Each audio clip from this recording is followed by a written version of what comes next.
Conquest. A side story as well. But I'm gonna have to complete a side story in order for me to actually continue on with that Archon quest, which is I found out I gotta do Kazuya side story. So we're gonna be focusing on that today. I'm kind of tempted to pull the Wanderer because I just tried him out. Well, test him out. He's pretty broken, man. He's Kazuya's pretty broken. Wanderers is pretty broken. Yo, Joseph, what's up, man? You be popping up randomly like once in a rare blue moon. What you been up to, man? What you been up to, bro? How's it going? If you do hear a little sound in the background, that's because I do have another phone of another stream that's going on. This for Pokemon Scarlet and Violet.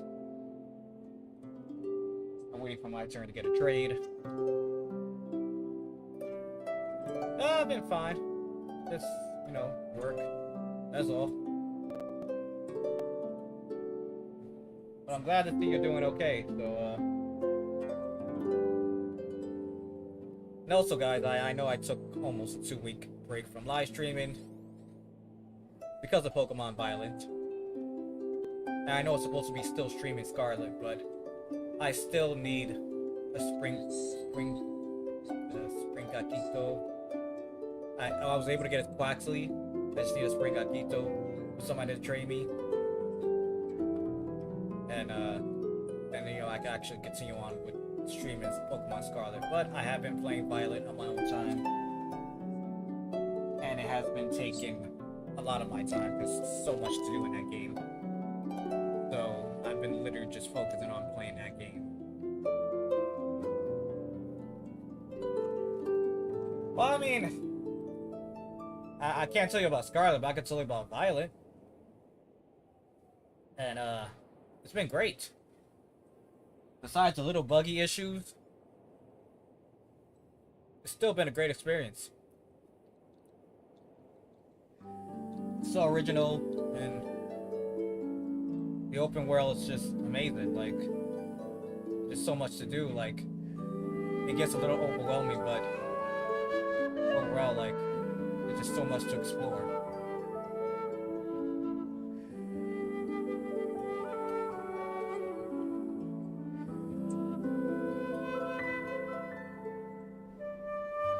I wish they made another Game Boy Advance Pokemon game. I'll break dance. They'll break dance to that. A Game Boy Advance Pokemon game? I mean, you'd rather just play those ROM hacks that they be having.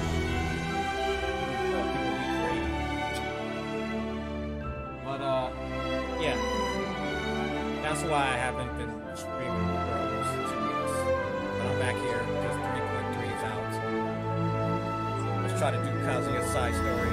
Maybe continue on with the actual main Archon quest. And maybe I might be tempted to do some portals for the Wanderer. That's also a game we're gonna make next. Who knows? That's all I can say. And if I stop for a couple of seconds in the live stream, like I said, I'm just checking it to see if my turn to get a certain trade on a live stream. So, but before I begin, if you're new to my channel, new to this live stream, we're gonna watch this as a video after I end this live stream. Please hit that subscribe button, hit the notification bell, give this video an awesome thumbs up. Also, I appreciate if you share this video to other people, let them know about my channel, the live streams I do, gameplay recording, or anybody who's into Genshin Impact, send them my way. Because if you don't, I will be taking your Cappy Cap hat away. So, let's get to my capture card.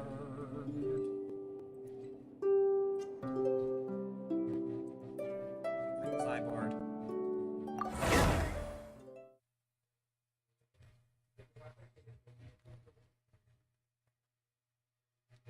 Also, I would like to thank the people who actually stopped by, not last week, but the week before that, on my Liddy live stream.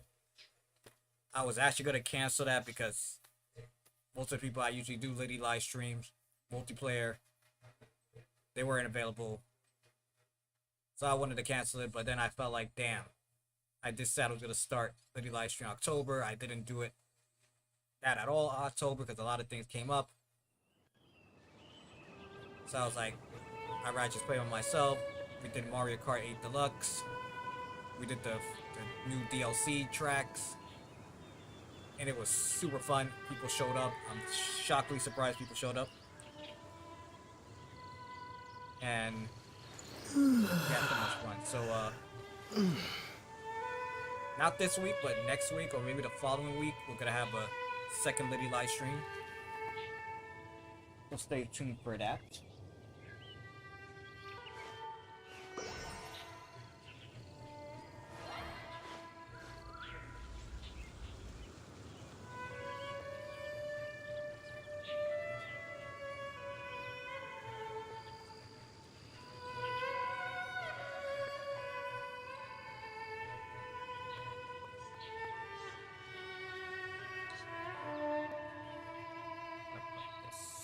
Charge.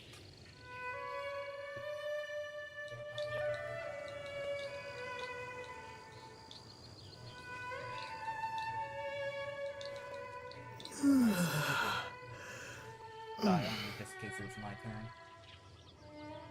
But let's find this side quest.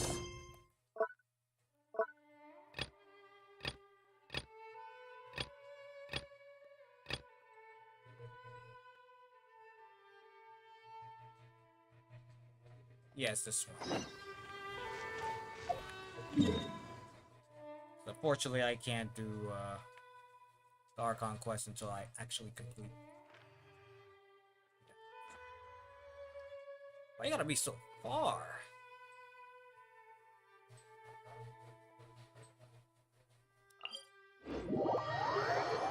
Those night drops by see it.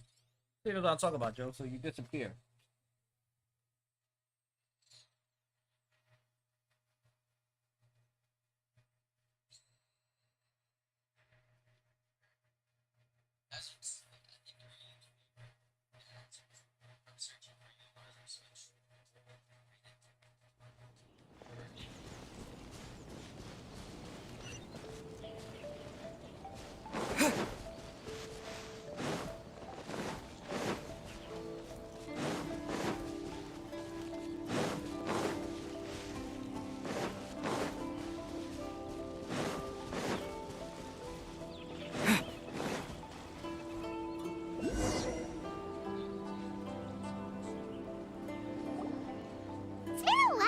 We first set foot on Inazuma. So many things have happened since then. That's it. The eye. Here has been. Yeah, we've definitely made some progress on our journey. So, where should we go today?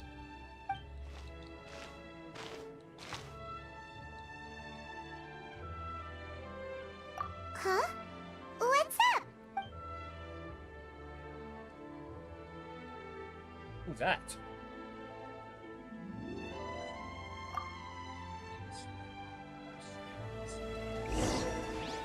Hey! What the heck was that for? Doesn't want to talk, huh? Alright, let's convince him to calm down a little.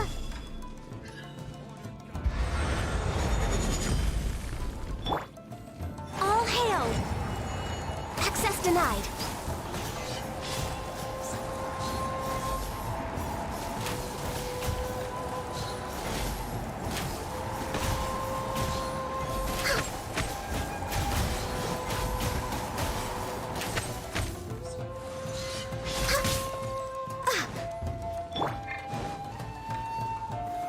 Stabilize!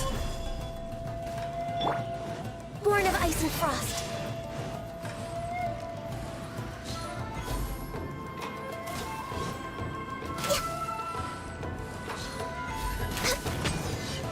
Next on the agenda.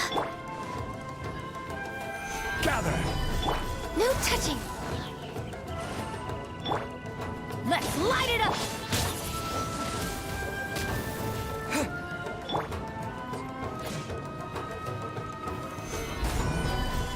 Born of ice and frost.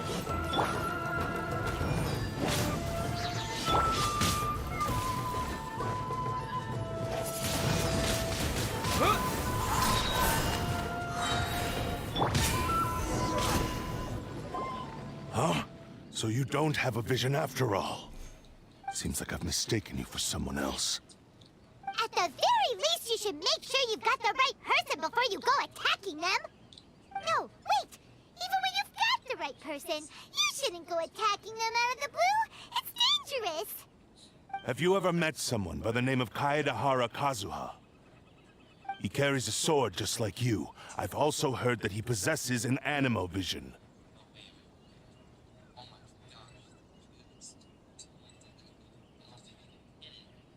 God damn, where's the...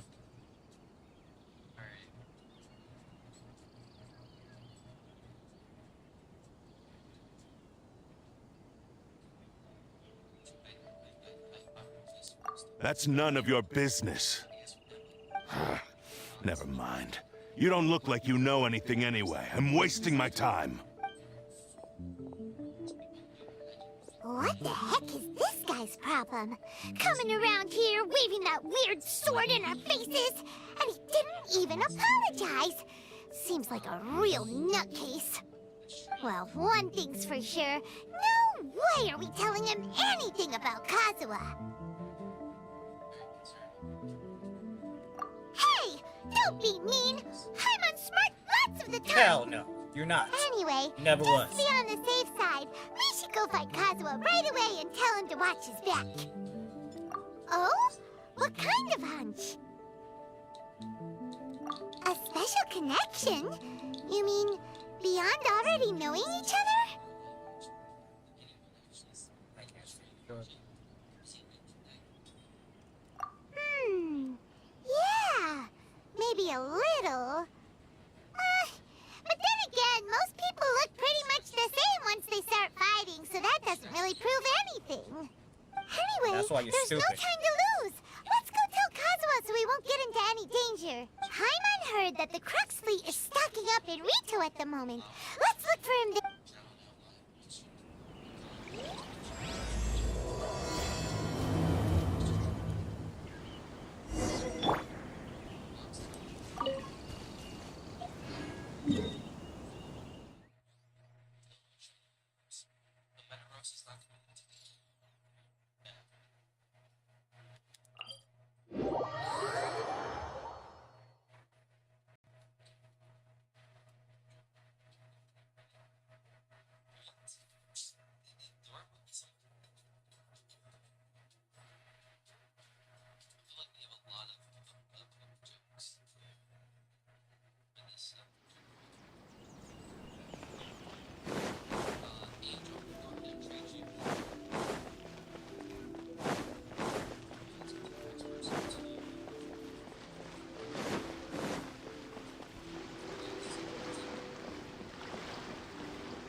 Hello? Do you know where Kazuha is? You're looking for Kazuha too, huh? Guess he must have done something impressive after all. Well, we took the small vessels into Rito on a routine supply run, only this time, as soon as we entered the harbor, we ran into a huge crowd of Inazumans, all of them wanting to know about Kazuha. If it's because of that battle on Nizuchi Beach, Captain Beto had a great run there too, but I don't see her getting this kind of attention. Kazuha keeps to himself most of the time. In fact, there are times when he doesn't even listen to the captain, but she just laughs it off. Oh, so you still don't know what he did? I've heard bits and pieces. Something about him blocking the Raiden Shogun's Muso no Hitotachi. Is it really as big a deal as everyone's making it out to be? Really? Wow. When you put it like that, it all makes sense. In that case, his newfound stardom is well deserved. He was called away earlier by some people from the Tenryo Commission. They said they had something important to discuss with him. I thought they'd come to arrest him at first. Turns out they couldn't have been friendlier to him. Seems like they really respect the... Just a little while ago, this would have been completely unimaginable. Thank you! Guess we'll go pay a visit to the Tenryo Commission. All right, then. I'll just stay here and carry on trying to fend off the...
Alright, sorry about that.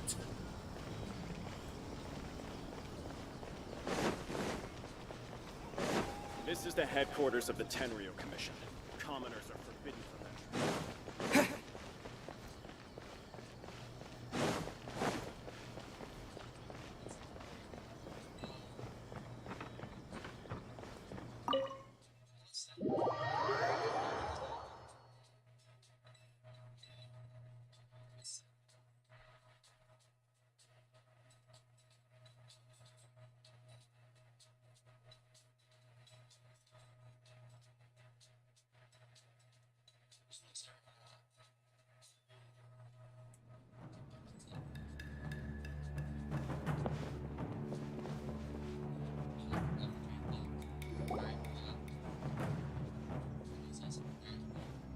Oh?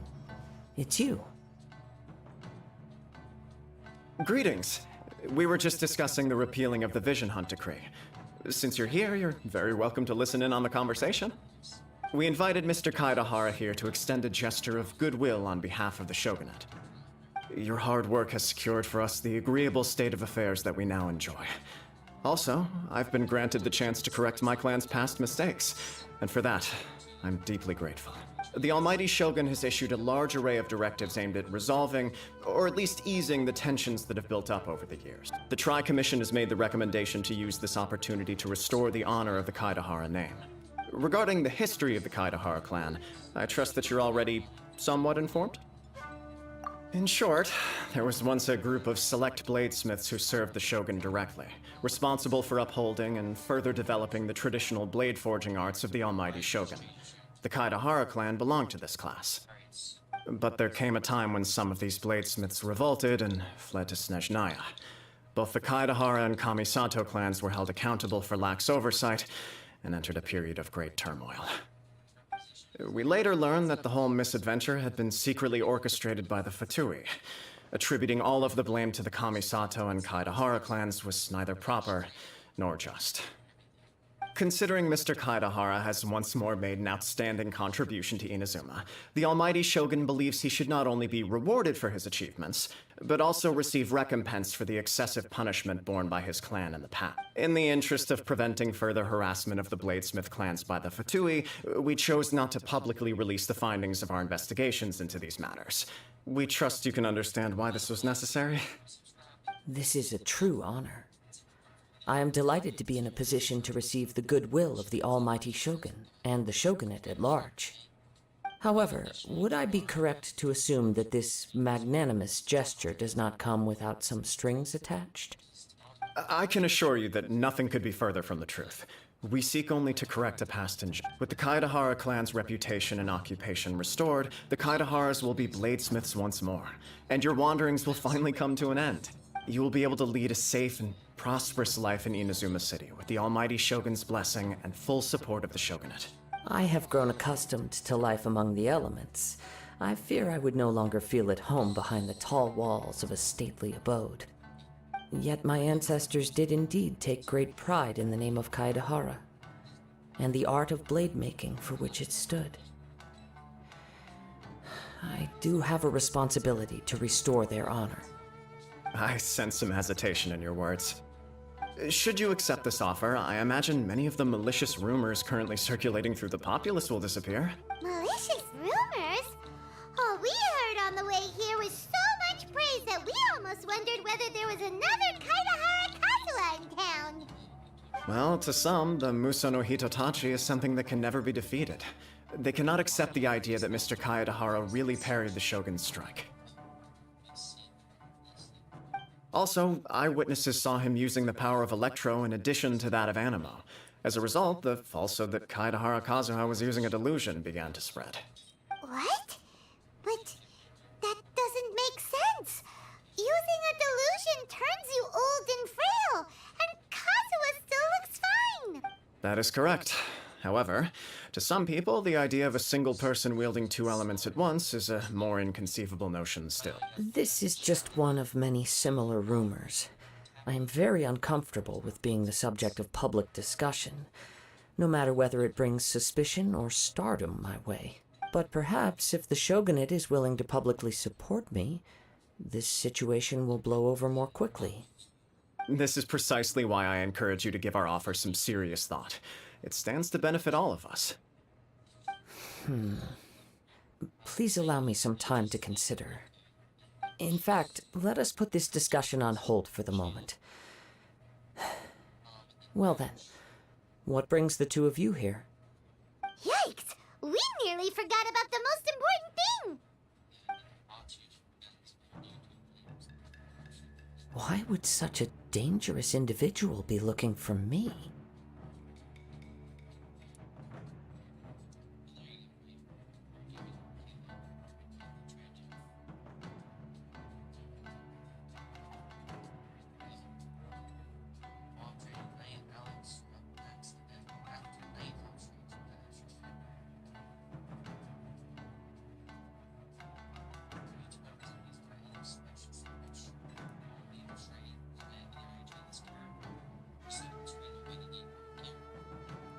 No.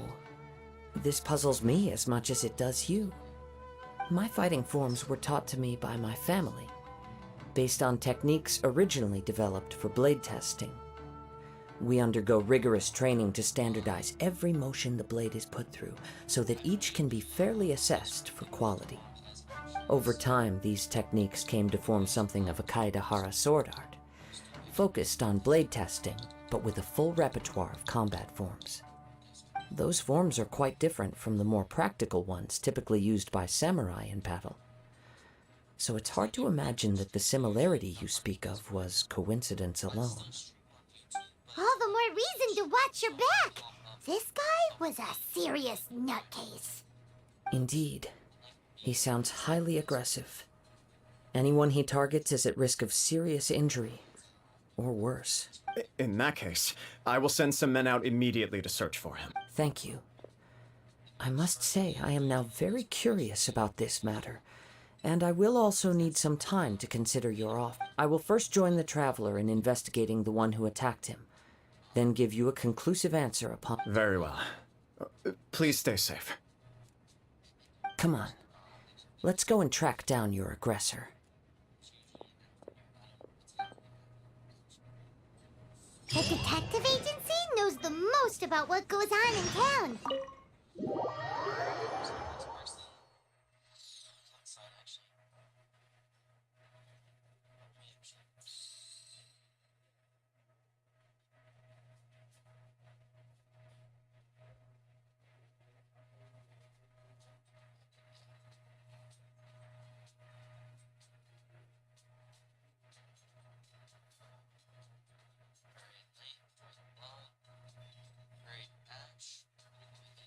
Let's see what Ryuji has to say.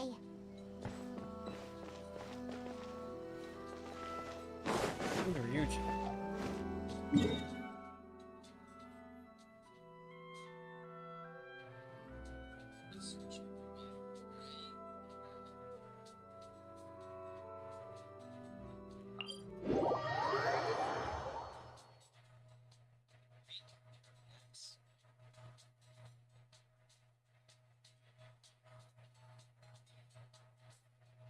Okay, give me a sec, guys.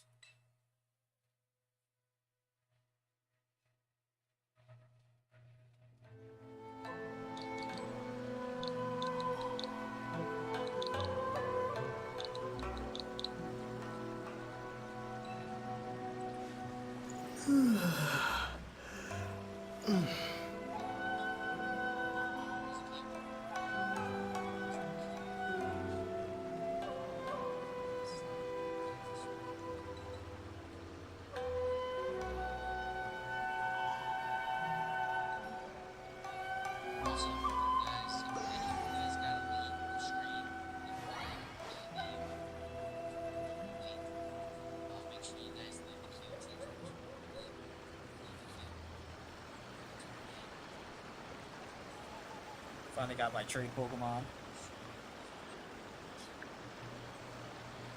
A shiny roaring moon.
Alright, give me a sec, guys.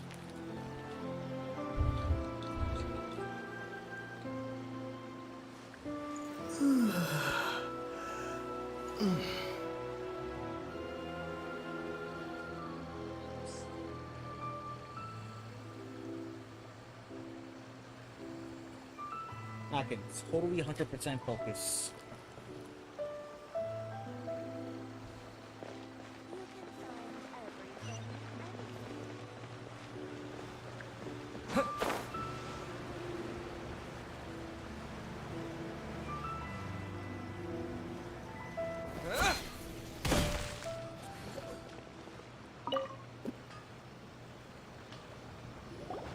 Yo, Layla, what's up? Here, Welcome to the I'd live like stream. to How's it ask you going? a quick question. Do you know if anyone around here has been looking for him? For Kaidahara Kazuha, we mean. Aha! So this is the renowned Mr. Kaidehara. I've heard a lot about you. It is an honor to finally meet you today. You are too kind. We are currently investigating an assault and would appreciate any help you can offer. Oh? I You were targeted in an assault? I'm tempted Let me think. to get the one. I can't seem to recall anything of immediate interest. Mr. Kaidehara is currently the talk of the town, so there are always a lot of people looking for him. To be I honest with tested him you, out our detective agency has earlier recently been and- receiving many inquiries from people wishing to obtain Mr. Kaidehara's really personal broke it. information. Some of them were offering us millions of mora just to gather the information they want. If these were more legitimate commissions, Sango would have snapped them up in an instant. Millions of Mora? Whoa! Oh, wait, even at that price, you probably still shouldn't. Please, accept my thanks for looking out for my privacy. Of course. No matter what, we only take on legitimate cases. We don't make our money by revealing details of other people's day-to-day life just for the sake of it. Sorry, I got a little off topic. What I'm really trying to say is, it doesn't surprise me that a complete stranger is looking for Mr. Kaidehara, but I wouldn't know where to begin if we want to connect this with an assault. Then let's put that connection aside for now. Have there been any other attacks or similar incidents recently that stand out as particularly unusual? The Tenryou Commission had very few leads. I thought you might have some information from different sources. It's true that the commissioners aren't clued up about every little thing that goes on out in the streets. But typically, it's only the most trivial events that manage to escape their attention. If anyone had been out there attacking people, that would be assault, in which case the Tenryou Commission would absolutely get involved. That does make sense. Uh-oh. Looks like the trail's already run cold. I still find it difficult to believe that whoever attacked you hasn't been causing any trouble elsewhere. Few people possess your prowess in battle. So unless you were the first person he targeted, someone is certain to have been hurt by now.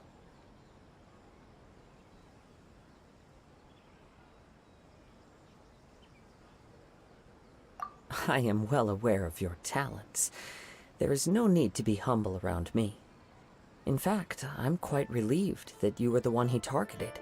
It would cause me great grief to see someone become critically injured or lose their life because of me. For the poor victim, this would be a completely senseless crime. Don't worry, we'll find him. It seems you are every bit the selfless hero they make you out to be, Mr. Kaidehara. Surely this same concern for your fellow man is what drove you to fearlessly raise your blade against the almighty Shogun. You flatter me. Truth be told, I don't know quite what came over me in that. You are much too humble. Don't worry, I completely understand your concerns. I will try my best to gather whatever leads I can. Oh, actually, there was one strange incident over the last few days. It doesn't involve an attack. Let me tell you about it, Sure. During times like this, the more information we... All right then. Recently, 2 people went missing from the city at around the same time. One of them is a pretty well-known collector, surnamed Nagato. The other, Amenoma Yuya, is a samurai from the Amenoma. Now there's a Right. Yuya is the nephew of Amenoma Togo, the owner of Amenoma Smithy. 2 grown men going missing at the same time.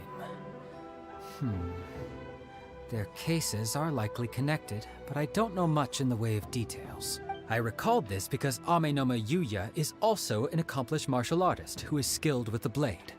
Perhaps he is the one you are looking for. Understood, though it seems highly unlikely to me. I neither know this man, nor do I have any idea why he may wish to attack me.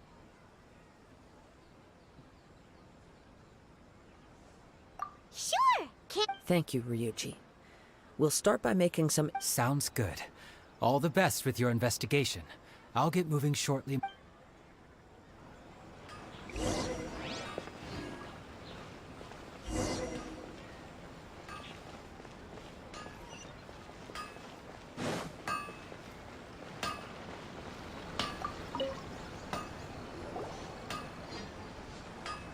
Ah, if it isn't Kaedehara Kazuha. What brings you here today? Huh? You 2 know each other? Yes, the Kaedehara and Amenoma clans were both members of the Raiden Gokaden. Historically, there have always been deep links between the two. After I returned to Inazuma, I visited Mr. Amenoma to pay my respects. Let me quickly explain. The Raiden Gokaden was the collective term for the 5 most acclaimed bladesmithing arts in East. The techniques of blade making were personally bequeathed to the Raiden Gokaden by the almighty Shogun, and over time, further honed and enhanced by the most talented craftsmen. Unfortunately, a series of events led to the gradual decline of many clans in the bladesmithing trade. Today, only the Amenoma clan has kept its art alive. So sad. It is a great pity indeed. In the old days, we each had our specialties, and just as iron sharpens iron, so too did we learn much from each other. As an example, the Amenoma art strives to emulate the abiding patience and determination of water as it turns stone to sand. There is nothing mystical to our work. There is only practice, day in and day out, until both body and mind have memorized the craft, turning each motion of every technique into an intrinsic part of the bladesmith's life. As for the art of the Kaedehara clan, I believe it's called the Ishin. That's right. Ishin art strives for complete harmony between blade and mind from the moment that forging begins.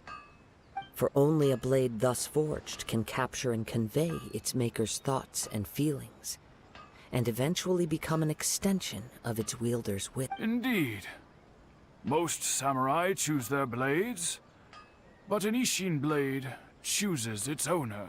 You are, without a doubt, the most worthy wielder of an Ishin blade. It gladdens my heart to see that although the Kaedehara clan has fallen on hard times, its ideals and virtues are alive and well. You overestimate me.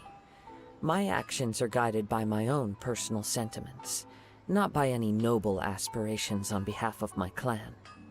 But let's get back on topic.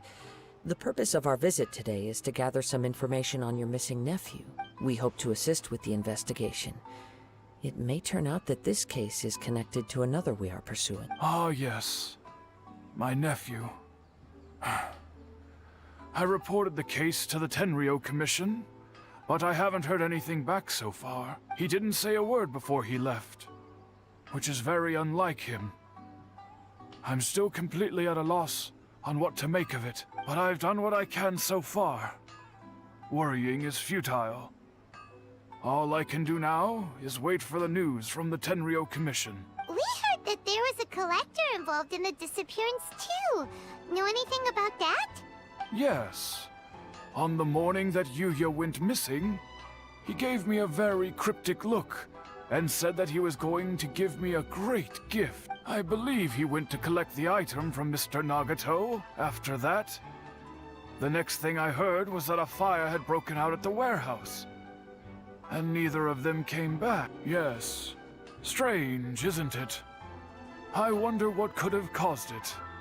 Unfortunately, there was very little evidence left behind, so nobody knows what really happened.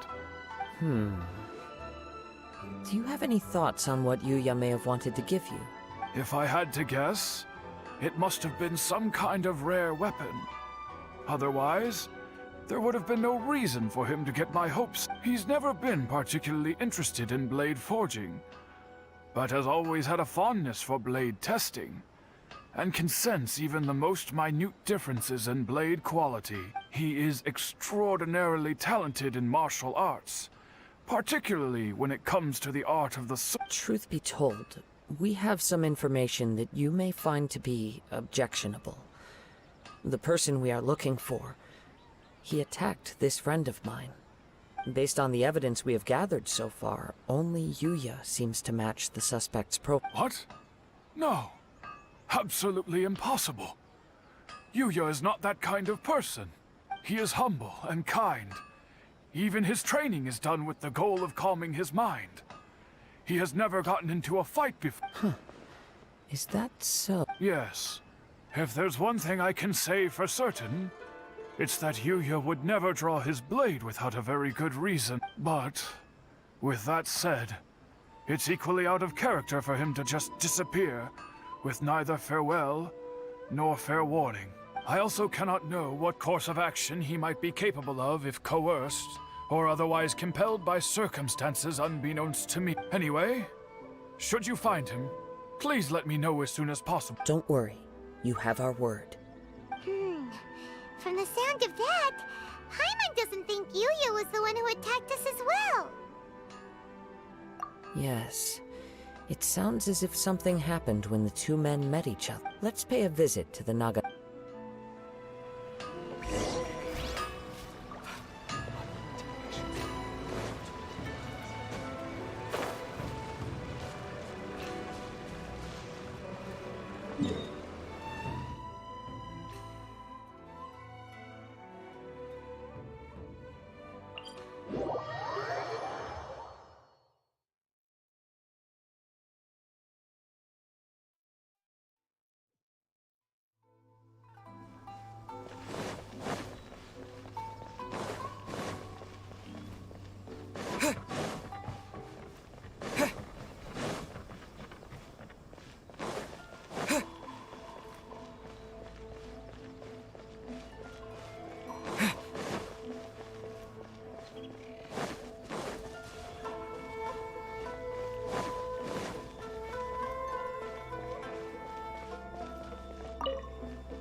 I'm very sorry, but we cannot afford to pay what we owe right now. My husband has gone missing, and I'm still trying to find him. No, you misunderstand us. We are here to help with the investigation. We'd like to ask you some questions about Mr. Nagato's disappearance, if we may. Ah, I see. I thought the debt collectors had come to visit again. I'm sorry you have to see me in this dreadful state. Has some new information come out? Do you know where he's gone? I'm afraid we don't have any new information at the moment. We're still trying to find out as much as we can to inform our search. With this in mind, can we perhaps ask some questions about your family's current situation? For example, Paimon's struggling to understand why a collector would be strapped for Mora. That's a long story. Ever since I've known him, he's been an avid collector of all sorts of things. He'd always get so animated when he was showing them to me. I knew nothing about the items myself, but seeing how enthusiastic and excited they made him, I was happy to believe that they were just extremely important to him. Everything was fine when we first got married, but as time went by, things changed for the worse. Uh-oh, what happened? He Came lost along. his sense That's of what restraint. He started buying more and more things, and even resorted to borrowing money just so he could pay for them. Our expenses really spiraled out of control when he started getting interested in weapons. It was awful. There were days when he'd spend hours down at the warehouse, admiring his weapons even as debt collectors were descending upon our house. He wouldn't sell them, wouldn't even touch them. Just sat there staring at them like he was in a trance. I'm happy he has a hobby, and I'm willing to support him. But making ends meet has to come first. I've tried talking to him about it so many times, but he never listens. On the last day that I saw him, I gave him an ultimatum. I said, if he refused to sell his collectibles and pay off his debts, I would divorce him and take the children with me.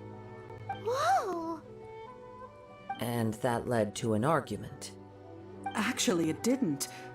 Generally, he's a quiet man who likes to go with the flow. On most things, he leaves the decision-making to me. You must understand, I never would have dreamed of threatening him with divorce if the debts hadn't pushed our family to the brink. After I said those words, he froze and was silent for a long time.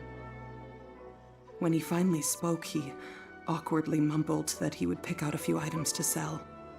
His voice was so meek and pitiful that I felt an urge to take everything back. But then what? If I didn't draw the line, what would happen to our family? Had I not indulged his bad habits, we wouldn't have found ourselves in such a predicament. And I also don't know if he had actually come to his senses, or if he was simply angry with me. The next thing I heard was that our warehouse had caught fire, and both he and the buyer had gone missing. I see. I understand. Ame no Yuya came to purchase a weapon from Mr. Nagato. During the sale, a fire broke out at the warehouse, and both men disappeared. At first, I assumed they must have gotten into an argument over the price. But my husband has never been one to negotiate. He never even haggles when he's out buying groceries, so it's hard to imagine him getting into a fierce argument. Maybe he was feeling the pressure from the debts? I don't know. He just disappeared after the warehouse burned down.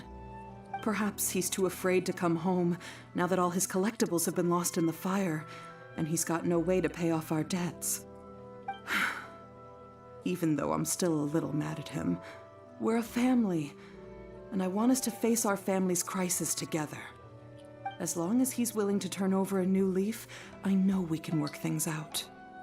Please don't get upset. There could be more to this situation than meets the eye. If collecting things is a habit that Mr. Nagato had his whole life, it is quite unusual for this habit to change so drastically over a short period. But the information we gathered from the other side suggests Ame no Yuya is also a mild-mannered man who would not be likely to start an argument. This situation is getting a little confusing. A little confusing? More like completely mystifying. Let's try a change of scenery and see if we can piece together what we've learned. Rest assured, we'll notify you if we find... Thank you so much. I just want him to come home.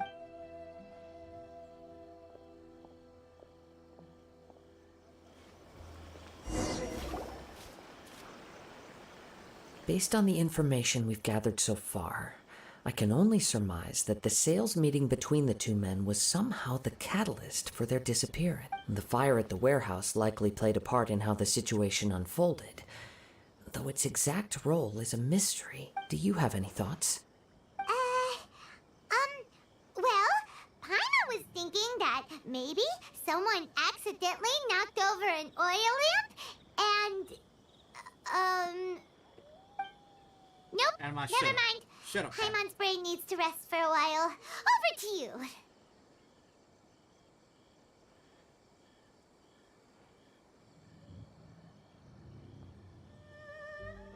An interesting explanation. I was also considering this possibility. Ame no Yuya is an expert on swords. He could have noticed some problematic details about Mr. Nagato's collectibles. Maybe he recognized a blade as a fake, or a well-known stolen item. Either way, after arguing about it, the two men agreed to hide the truth of this matter. They thought a fire would destroy everything. But then the Tenryou Commission began investigating and uncovered some incriminating details, so they fled to protect their secrets. But it's a far-fetched theory. I can't imagine how they would have been able to reach an agreement. One fact that I keep coming back to is that Ame no Yuya is polite and well-mannered, while Mr. Nagato is introverted and passive. Neither seems like the type of person who is inclined towards initiating. Mr. Nagato, being heavily in debt, is also the only one of them with the potential motive to disappear. The more I ponder it, the more puzzling it becomes. Just what could have happened there? Right.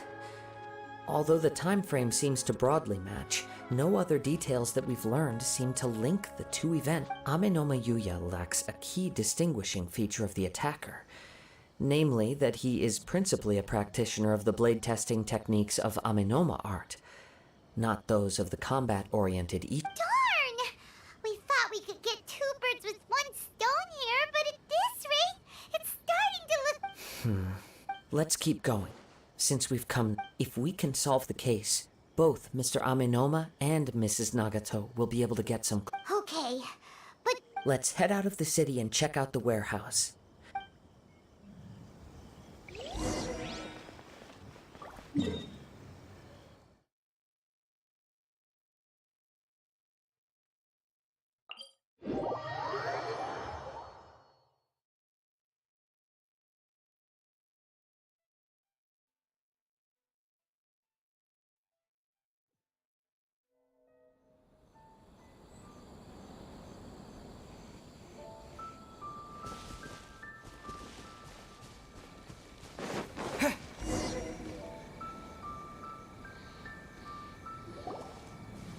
Wait. I hear something ominous in the wind. Oh! This must be another one of those sounds that only you can hear. As sketchy as that whole thing seems, you did put it to good use when we were chasing down that vision thief at Beto's tournament, so... Now I'm picking up a strong scent in addition to the sound. It's right around here somewhere.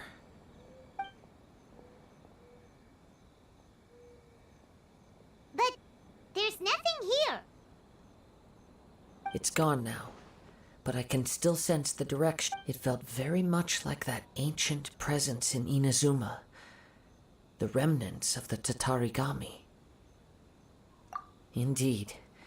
But this unexpected spring of inauspicious energy may prove to be of benefit to our investigation. We should remain vigilant and approach... Huh. So it's an underground warehouse. The force is definitely coming from down below. The source of the Tatarigami energy has long since left this place. But the residue it left behind still hasn't dissipated completely. Judging from the concentration, I would have to conclude that the Tatarigami source resided here for a... Mrs. Nagato said her husband used to hang around the warehouse by himself a lot. It could well be that he was already under the influence of Tatarigami energy at that time. From what I've been told, Tatarigami does not turn all upon whom it preys into violence, but most will develop a stubborn streak upon being exposed to the Tatarigami's unfulfilled will. Their interests become fanatical obsession. Mr. Nagato had an interest in collecting to begin with. The influence of Tatarigami could explain why he became an obsessive hoarder, amassing more and more possessions, even as he put himself... So what should we do now? Go down and... Step back. I'll open the door and take a look inside. If we don't open this door, we can move no closer. You needn't worry. Both of us have faced far greater dangers than this. Relatively speaking, the risk here is trivial.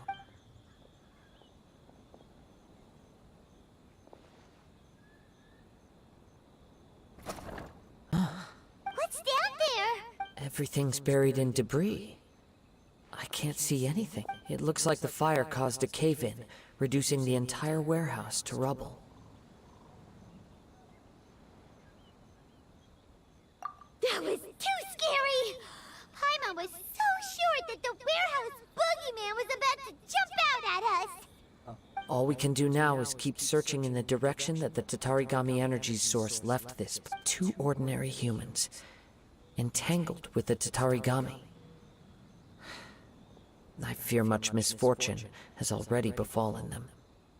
Yes, let's go. Quiet your mind and focus on what you said.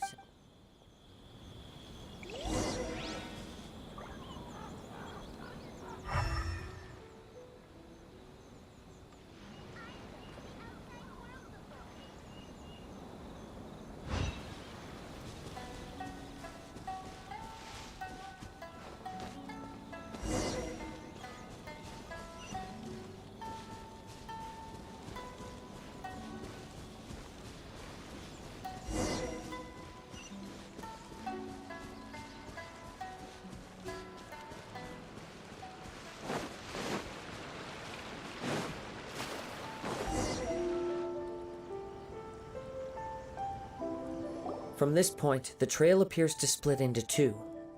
The main source of the Tatarigami energy continued on into the distance, but a small portion remained here, and seems to be dissipating slowly.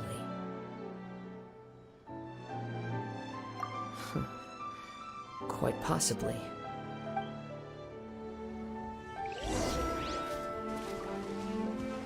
Whoa! Look at all those hilly churls! They're acting really strangely. Something seems to be drawing their attention. Let's take a closer look.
By the looks of it, a letter written on a piece of torn clothing. The ink is bone dry. It must have been written quite some time ago. Well, let's take...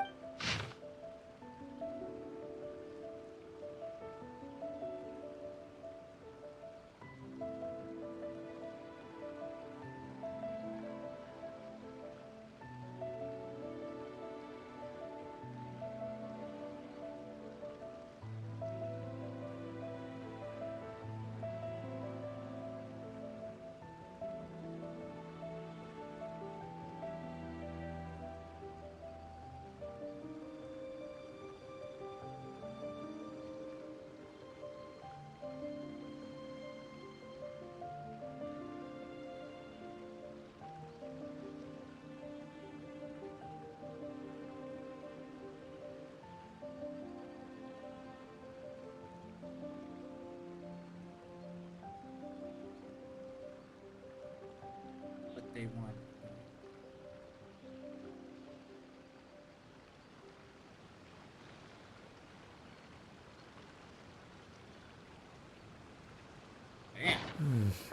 According to this letter, a conflict arose because Amenoma Yuya wanted to seize a blade belonging to Mr. Yuya started the fire that destroyed the warehouse and wounded Mr. Nagato in the fight.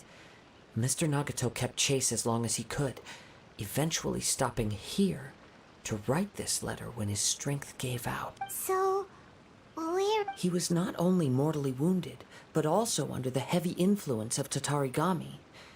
Add to that the fact that its aura seems to have attracted a horde of monsters, and I'm afraid he may no longer be with us. Whatever traces there may have been of his fate beyond after this point, they've since been disturbed by the hilly churls. There's nothing more for us to find here. Yes, right now, if Amenoma Yuya is attacking other people indiscriminately, then the longer we take to find him, the more people risk. Right! So let's get moving! I wouldn't be surprised if he, too, fell prey to the influence of the Tatarigami. For a practitioner of the martial arts, the easiest desire to inflame would be their pursuit of further power. All the clues that at first seemed disparate and disconnected. I have a hypothesis that, if it's correct, not only explains the series of events leading to the two men's disappearance, but also zeroes in on the attackers. Wait! You figured it out? So these two cases are... I believe so. But it's something of an outlandish idea. I will only be able to confirm my suspicions once we've met him in person. On with the search.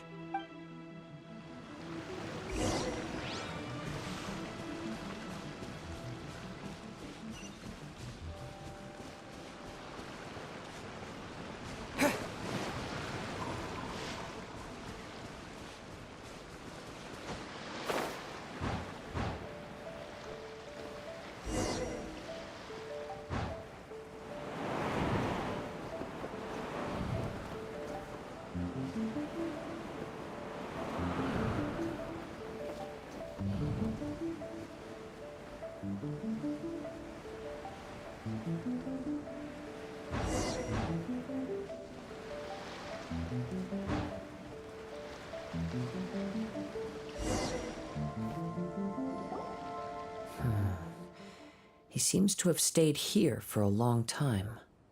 Why here? Is there anything special about this place? I'm not sure. But on closer examination, I sense that the aura may have lingered here at several different points in time. Show yourself! It's no use hiding.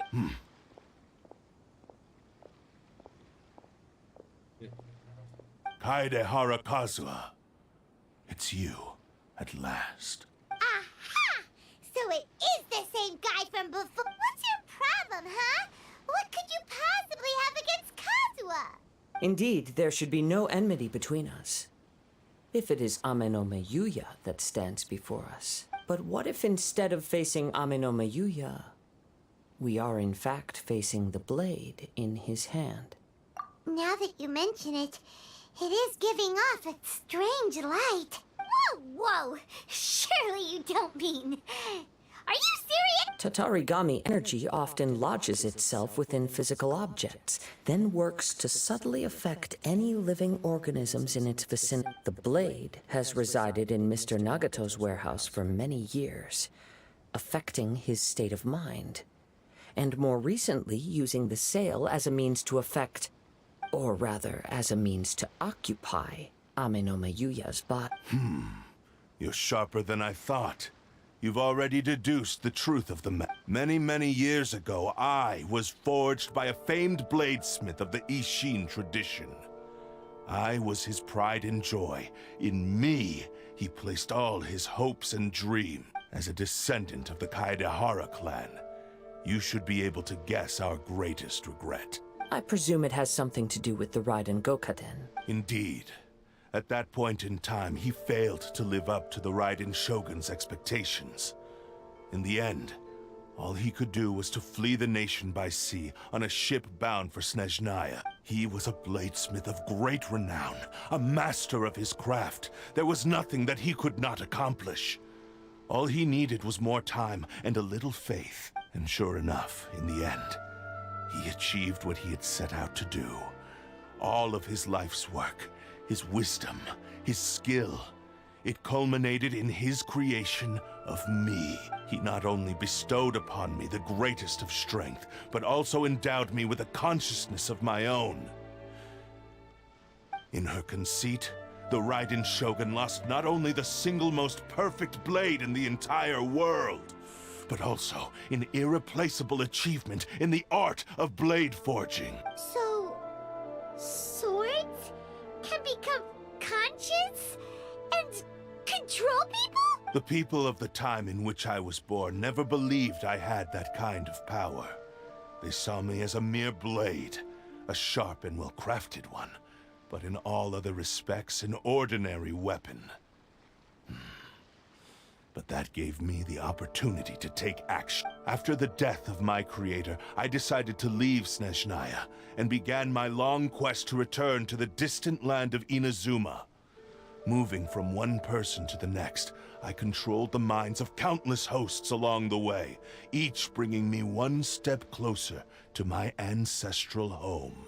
I seek but one thing: to face the full force of the Raiden Shogun's blade and prove my power, the might of Ishin art. So Amenoma Yuya was not your first victim. Tell me, what happens to those you've possessed when you've finished using them? My hosts? Who cares what happens to them? They are but tools that serve my mission. When they got tired, or injured, or unusable, I hopped to the next one in line.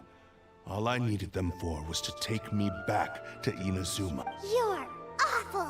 After I returned to Inazuma, I decided to bide my time in Nagato's warehouse until Amenoma Yuya handed himself over to me on a silver platter. At long last, I'm approaching my journey's destination. By Amenoma Yuya's body, I have found you. And by your hand, I shall defeat the Raiden Shogun. Kaedehara Kazuha, you stood against the Raiden Shogun's Muso no Hitotachi. There can be no other to serve as my host for what is to come. Now, give your body over to me! Oh. Consent. Wind Strider!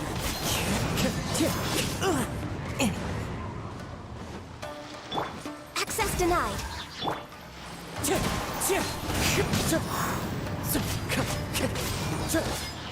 Join me and sever that divine light! Rewrite history!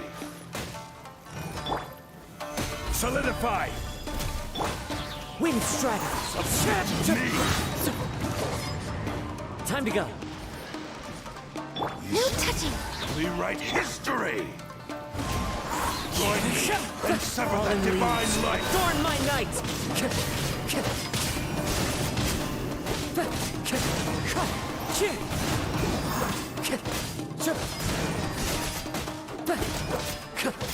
Wind Strider! Do not stand in my way. or I will strike you down too! Your bluff's fooling no one. You've lost. Lost? I can never lose. It is this body that has reached its limit, nothing more. Even if you defeat me here, the one who falls will not be me, but this man. He is but a puppet that can be replaced. I can take a new vessel at will. The end result is the same! I will end this wretch's life before you can lift a finger! And even if I were to lose my physical form, it is but a small setback.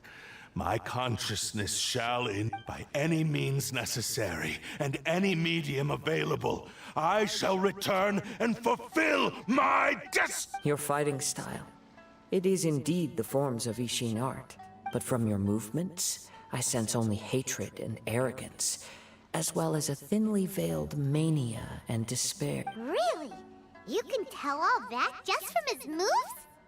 As I've mentioned before, the forms of Ishin art convey the user's thoughts and feeling. Since the blade is currently possessing Aminome Yuya's body, its movements express the innermost thoughts of the blade. If you ask me, the mania is probably due to your desperate, single-minded ambition. You believe I am your only hope. Are you trying to claim that I am helpless without you? On his deathbed, he passed to me all of Ishin Art's secrets. The little that you know barely scratches the surface. In that regard, why would I ever need your help? Because all of that is in the past. I've been wondering why you've not caused more trouble in all the years that you've been in Inazuma. If you are indeed a cursed blade that can possess its owner. Now that I've seen inside your mind, everything finally makes sense. You weren't biding your time.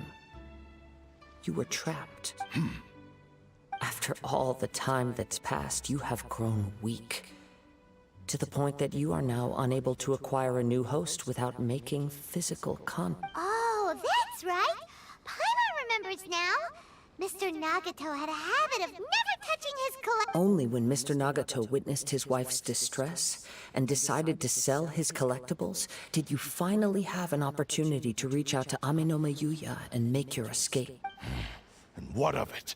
Well, that brings me to my second point.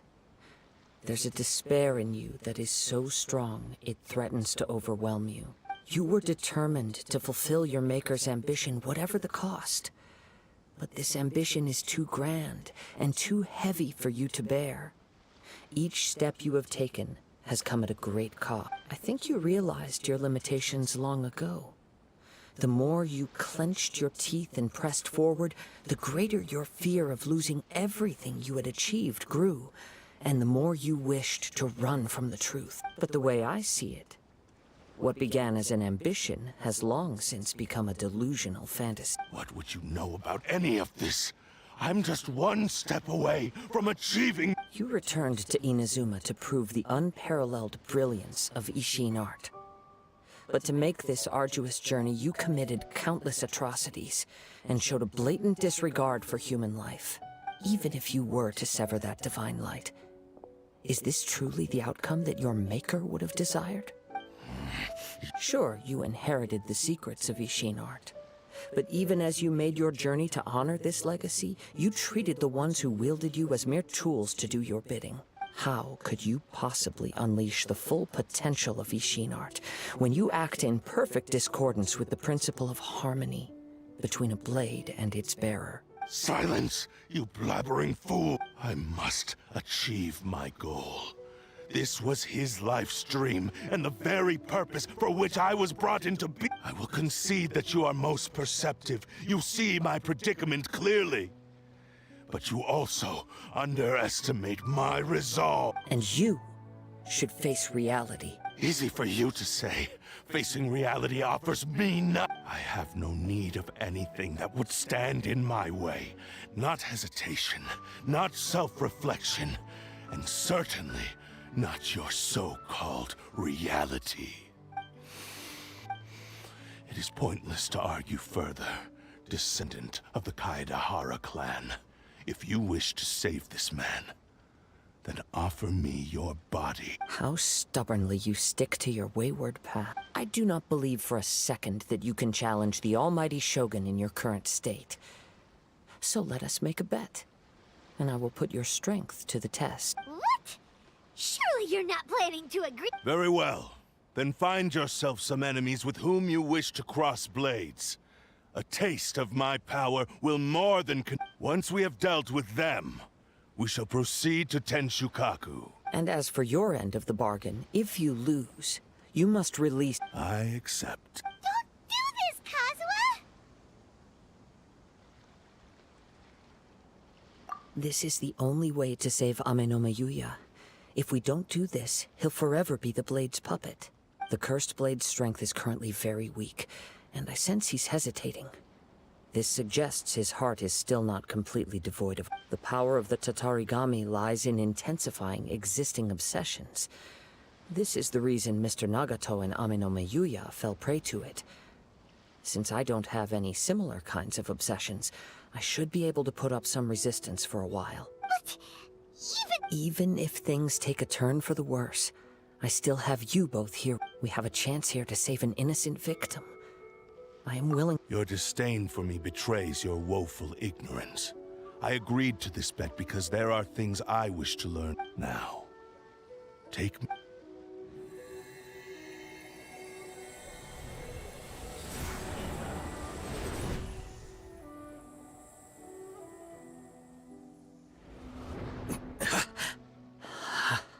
Kazuha? I felt a little dizzy at first, but only... It's all right. So far, this was as I expected. I will. What should we do next? Have you got a... We find some enemies. Although this blade has endured much turmoil, it probably hasn't experienced many real fights. If a blade built for Ishin art cannot enter a state of harmony between blade and bearer, it cannot unleash its true... If he wants to avoid reality, then we need to fight until he has no choice but to face it. Wait a minute! Paimon remembers hearing about something. Since the Takatsukasa clan abandoned that secret base, it's been held by All right. What about Ame no Yuya? What should we do with him? The blade says he'll let Ame no Yuya trail us silently. Although he hasn't regained his own consciousness yet. Are we sure this is... Okay, fine.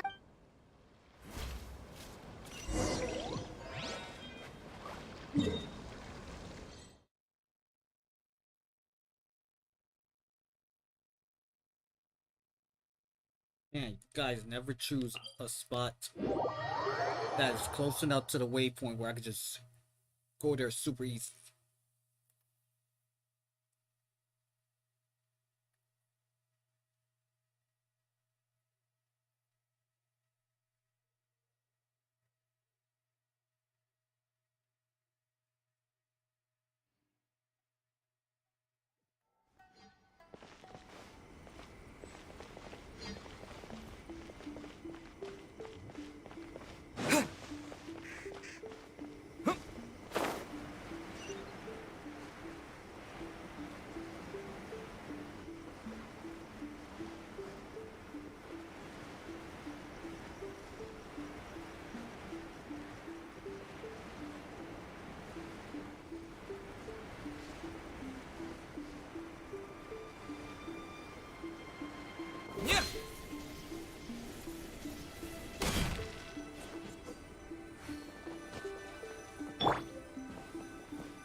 Leave everything on this journey to me. Let's get down to business.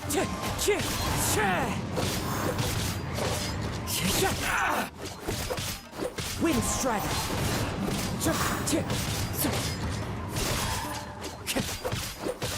The wind knows me. I hear the fairy. Fine. Let's get down to business.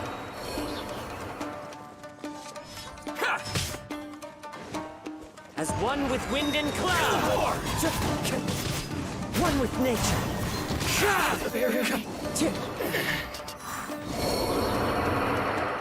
How are you feeling? You okay? I'm all right. The blade is performing largely as I expected. Having gone so long without proper use and maintenance, it's become very difficult to use. Though he's making every effort to persevere, I do not think he can last. Something else on your... How strange. Rather than trying to control me, he is instead trying to match my fighting. Let's keep going.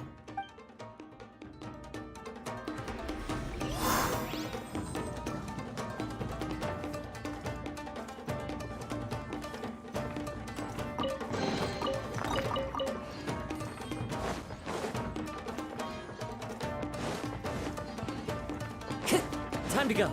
Let's get down to business.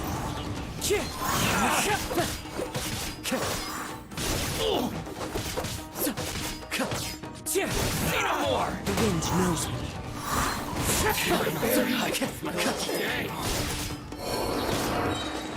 Going somewhere? Clouds high.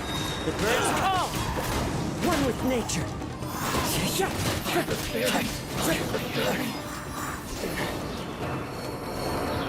Whoa! Something's up with the blade! I can sense that his strength is slowly fading away. The blade is becoming more and more difficult for me to wield. He cannot hold out much longer. If he keeps persisting, he will likely break apart at any... But what would that do to Amon? I will be careful with it. He also says he does not have any plans to give up easily. He's still trying to achieve his goal. Should just make him face Raiden Shogun, just so he can realize how much of an idiot sword it is. Dang, you don't even know treasure chest?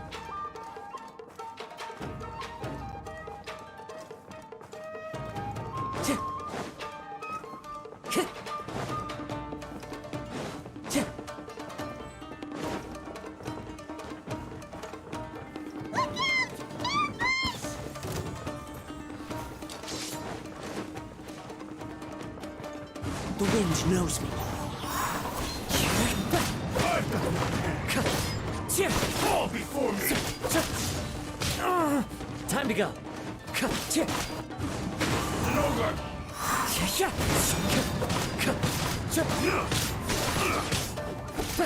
It's fine. One with nature. This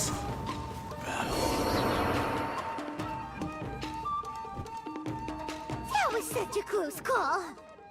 My apologies. In the end, I still needed your help. Are you okay? It looked like you were really struggling the entire fight! Yes.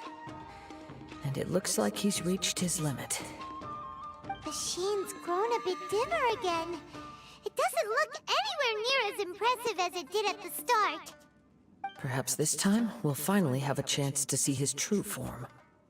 True form? What are you talking about? Huh? What the? Is this the same blade as before? It looks like a piece of junk!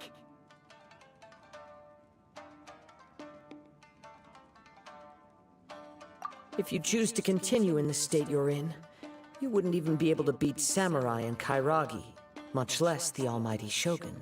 Maybe you did truly wield power to rival the Shogun's light when first forged. But the long journey from Snezhnaya back to Inazuma has left you battered, and it barely needs stating anymore. Your ambition is a flight of fancy.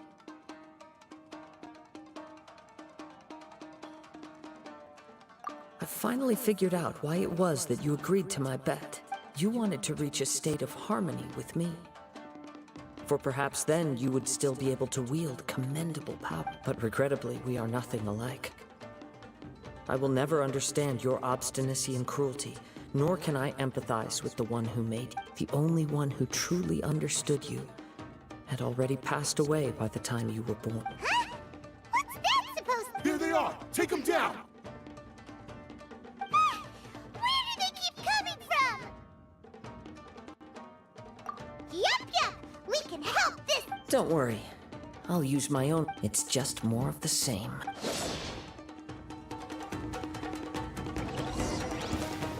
It's my lucky day. The wind knows me. One strike will suffice!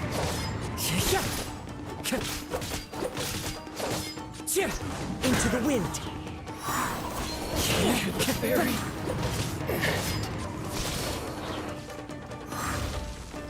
One with nature. Fallen leaves, adorn my night. Cut down! Like this. You fought way better with your own sword. You are a true Kaedehara in flesh and in spirit. Though we fought briefly together, you have seen me for who I really... No one knew anything of my story throughout my travels, nor did I tell it to anyone. You are the first person to know the truth. I thought that if I could achieve Ishin harmony with you, perhaps there would still be a ray of hope for... But in this too, you have failed. Indeed. No matter how hard I tried, I could not attain that perfect harmony that your personal blade does with... Too much time has passed. My physical state is poor, and without proper maintenance, I can only disguise my true appearance behind an outer sheath. Yours is the blade that took on the Muso no Hitotachi. And what a magnificent blade it is. Perhaps I shall never reach that level of... Actually, this is just a generic blade that I picked up during my travels in Liyue. What? Forging and maintenance are both important for a blade, but they are not everything. This blade has traveled the land with me for many years, and we have formed a close bond during that time. Plus, in the moment that I most needed it, I received aid from another power: skill, blade, determination, and desire. All these must be aligned in the practice of Ishin. There is something else I must tell you. Though your maker may not have been aware, your ability to possess your own consciousness derived from the power of the Tatarigami. Tatarigami is a malevolence from the ancient past. It is the source of your mania and savagery. Though you tried to cooperate with me while I was wielding you, the part of you driven by Tatarigami was constantly trying to seize control of my body. I sensed it, but I couldn't change it. It is an integral part of my conscience. I resisted its temptations because I wanted to save Amenoma Yuya. But I do not know whether you yourself have any intention of trying to fight it. I feel a great sense of regret for you. Since you embarked on a journey bound for a destination you were destined never to reach. The moment you embarked on this journey, you lost the only person who could have ever unleashed your true potential. And yet there was no way for you to turn your back on his ambition. You have known this for a long time.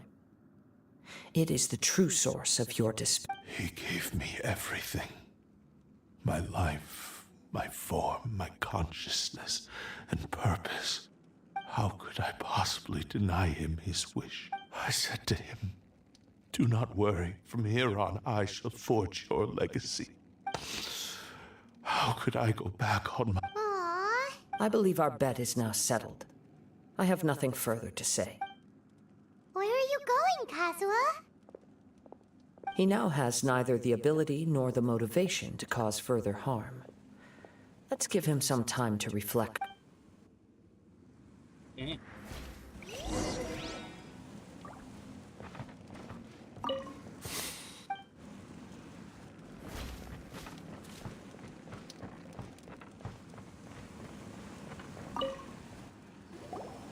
When I touched the hilt for the first time, it's as if I was transported to a strange dimension.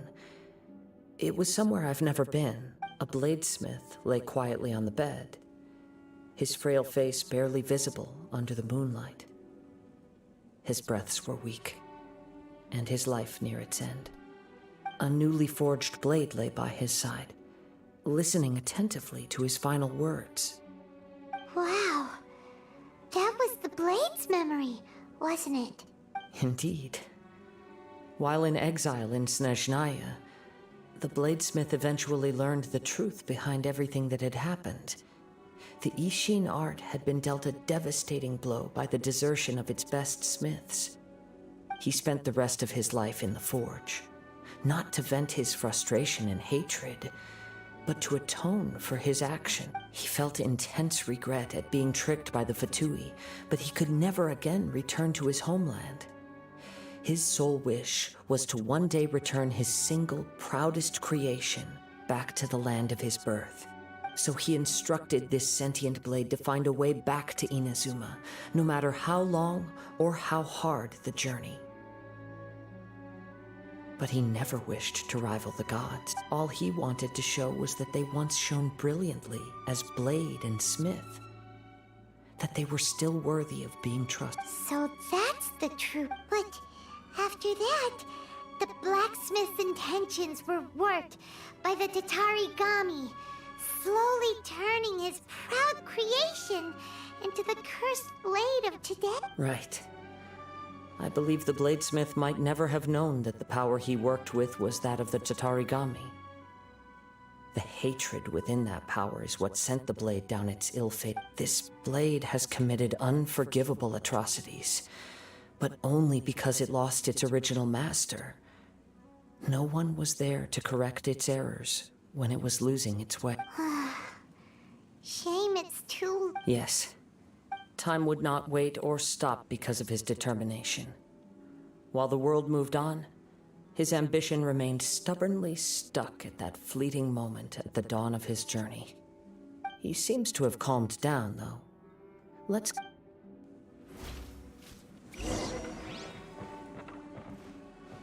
I'll be right back. I gotta use the bathroom.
When I look back at the past, I can remember the day of my forging like it was just yesterday.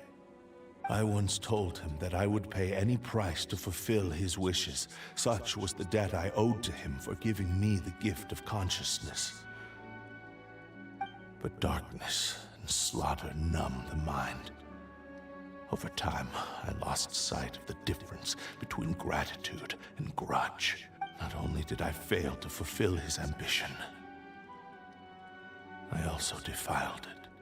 You are finally seeing reality clear. Since we agreed to the terms of the bet, I will honor the agreement and release Ame no Mayuya. But I still cannot bring myself to forsake his ambition.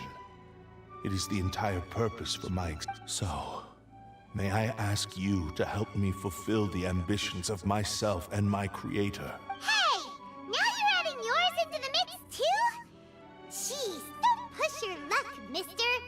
It has to be done in this order. At least hear what I have to say.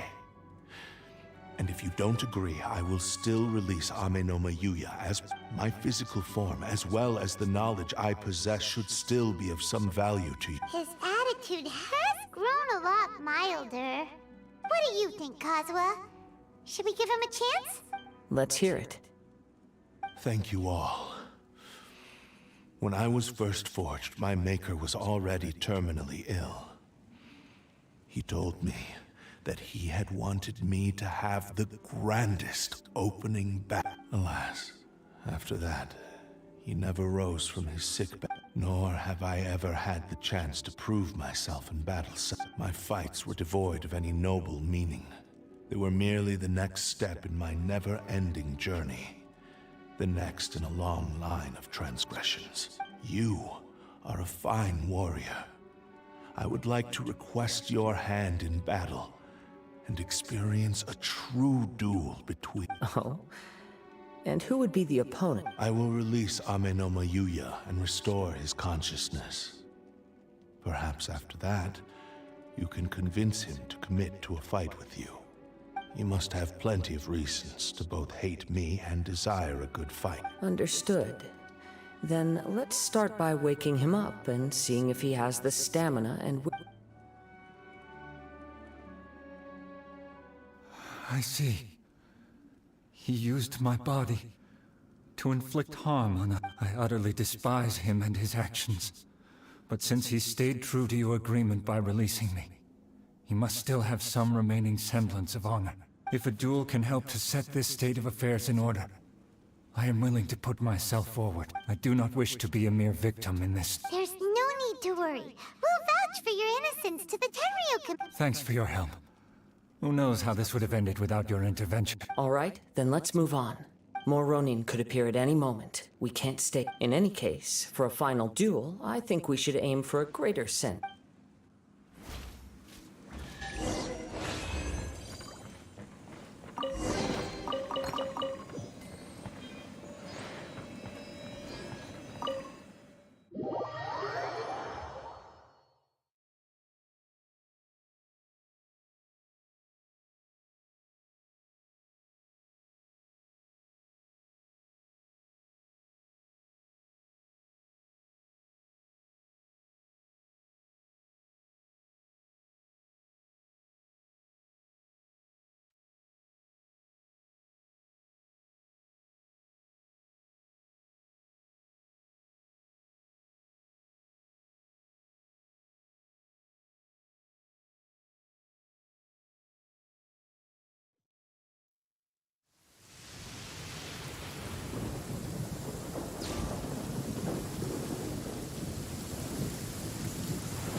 A reward on the road.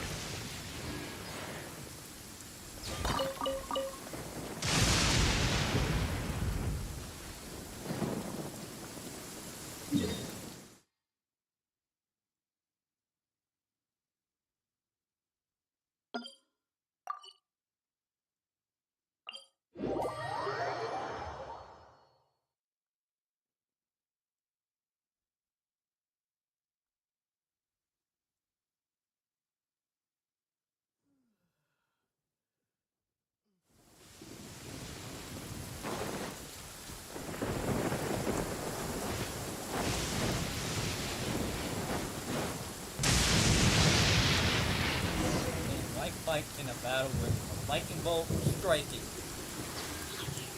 And I get the lightning bolts to strike me during cutscenes. That's what it's known for. This reminds Paimon a bit of the Crux Clash. Yep, we still can't let our guard down. Even now, Paimon has a sneaking suspicion that Blade hasn't told us. Still, even if he's way past the point of redemption, it's hard not to feel Are you ready? Ready? Okay. Successor of Ishin art. Kaidahara. Successor of Amenoma art. Honored to cross blades with you. It is my honor.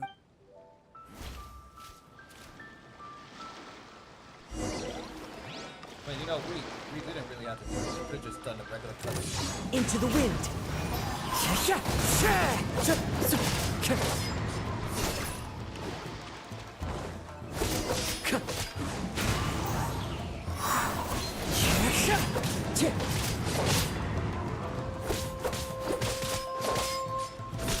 One with nature.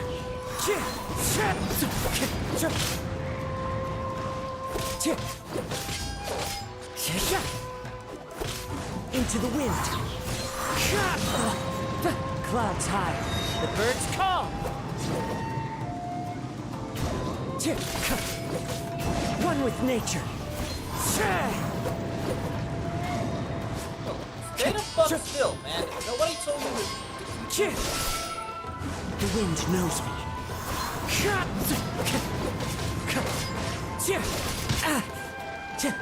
One thing I hate about you fucking Into the samurais, wind. man. Y'all don't stay in one fucking spot. Y'all be doing that dumbass charge. It's fine.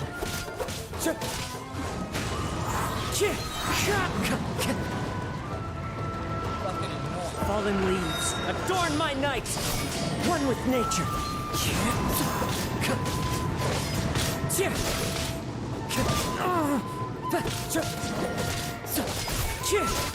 Into the wind.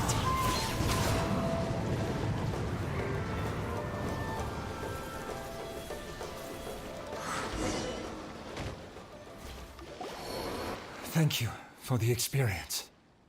Although he appears battered and broken, in your hands it seems he's regained a glimmer of brilliance.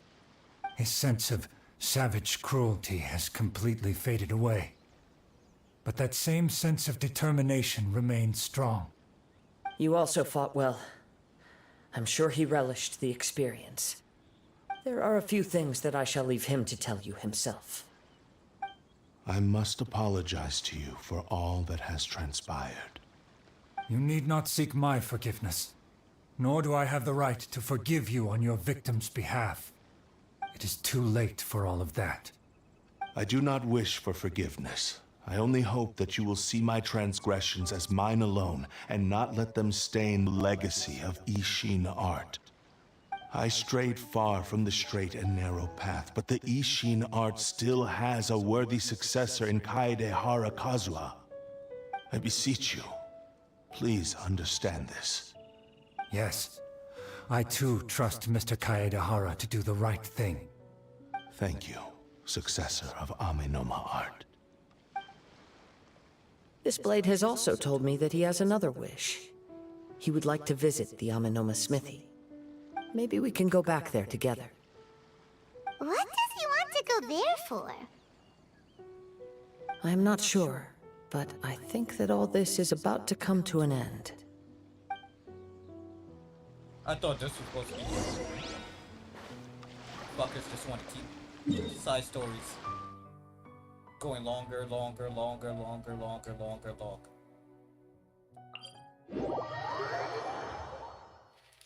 This is why these side stories be lasting like almost 2 hours.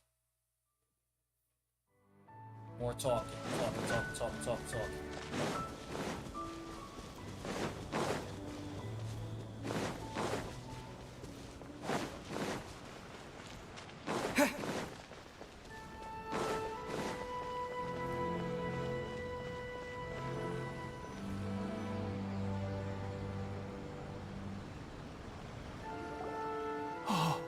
It's Yuya! You have returned! I am sorry to have troubled you. It's all thanks to them that I was able to return. A prized Ishin blade, turned weapon that controls the human mind. Considering their forging philosophy, this was indeed within the realm of possibility. This is a great pit, but I have some good news as well. Ryuji from the Bonton Sango Detective Agency tells me that they've found the missing Really? Is he okay? Yes.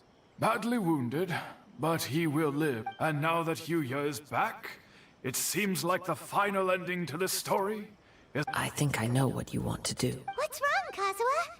Is the blade whispering in your ear again? Yes. He said he wants to take control of me for a brief moment. What? No way! Hasn't it... He tells me that he's thought of another way to fulfill his maker's wish. And he assures me that he won't use my body for anything. I have decided to let him do it. Thank you. Okay. I am ready. Let us...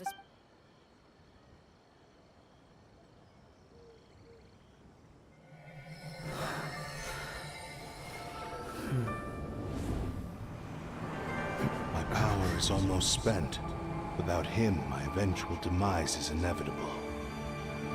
But if I abandon the future to give everything I have in this moment, my physical form can be forged anew. Everything? You mean... Yes. The cost is my entire consciousness.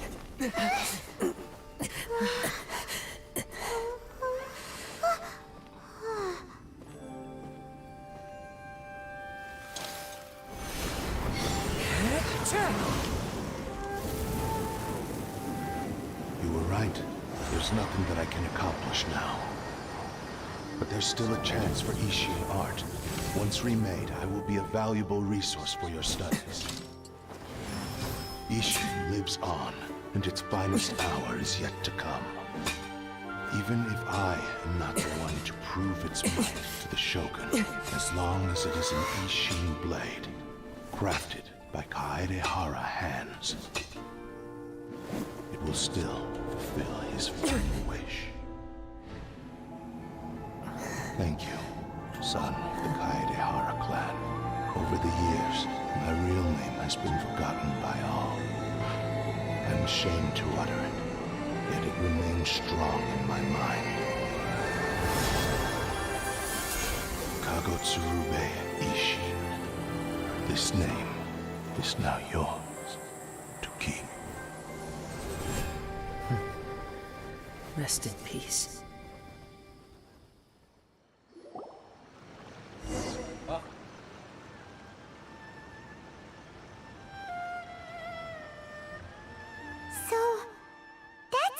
It had to be done in that order. His consciousness will disappear forever after fulfilling the bladesmith's wish. Kagotsurube Ishin.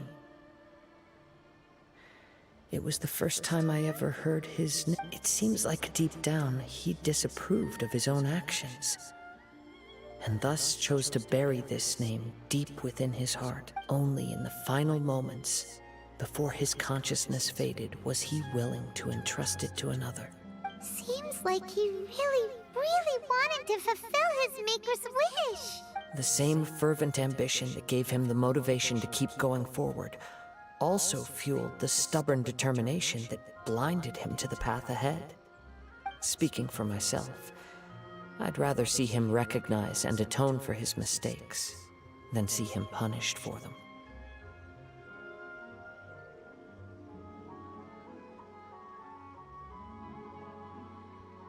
I understand.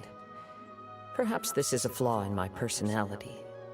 I've always been captivated by grand aspirations. Hearing his wish to rival the divine light touched something inside of me, just as the sight of those who fought to repeal the Vision Hunt decree did. Your quest to face the gods and trace your sibling inspires me in the same way. After everything I've seen, perhaps these pursuits fascinate me a little more than they should. I will continue to support you from this point on.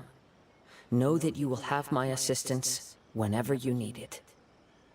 Wait! Shouldn't we also go update Kujo Kamaji? Oh, you're right. We need to tell him about the findings of our... And it's also time to give him a response. See, this is what I'm talking about.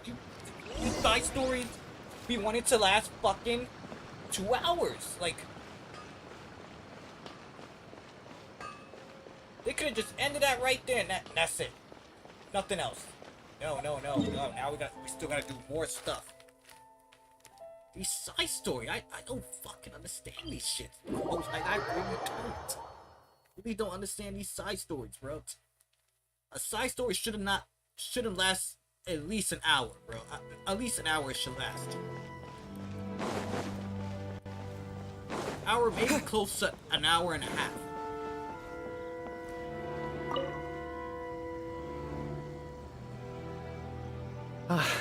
You've returned.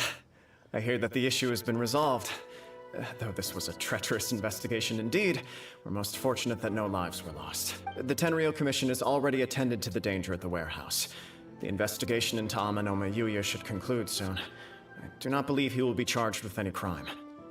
Wow, you sure kept your ear to the ground. Then we needn't recount all the details again. Now, as to your earlier offer, I wish to give you my answer. Please, take a look at this blade. What's this? Kagotsurube Ishin, a weapon crafted using a long-lost blade forging art of the Kaidahara clan. By means of a series of fortuitous events, I was able to recover and restore him. I also promised him that I will continue to study and pass on the secrets of Ishin art. And so, it looks like I will likely continue with my journey across the nations, learning more about this blade at... I see. The Kaidahara clan has always been a family of bladesmiths, so it is only proper for me to continue on. Were I to accept your goodwill, I may find myself embroiled in conflicts between the shogunate and Sangonomiya. That would not suit me. You misunderstand. That was most certainly not our intent. I am aware, but I still desire to continue walking my own path. Very well, I can understand.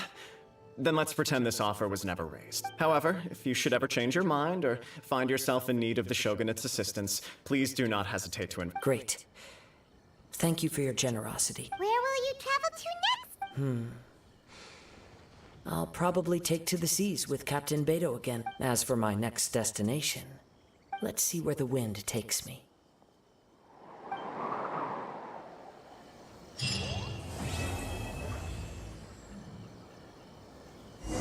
You must have a whole bunch of questions after our last conversation with Nahida.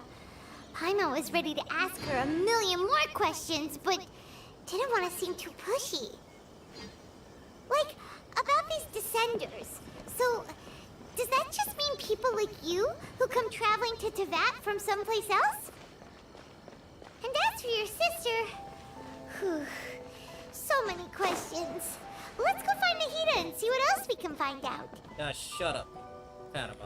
All you want to do is ask fucking questions.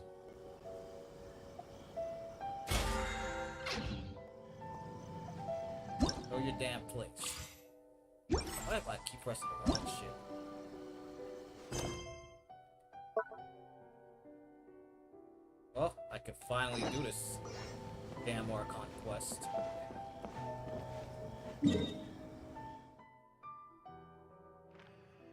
I gotta start just doing this shit instead of just...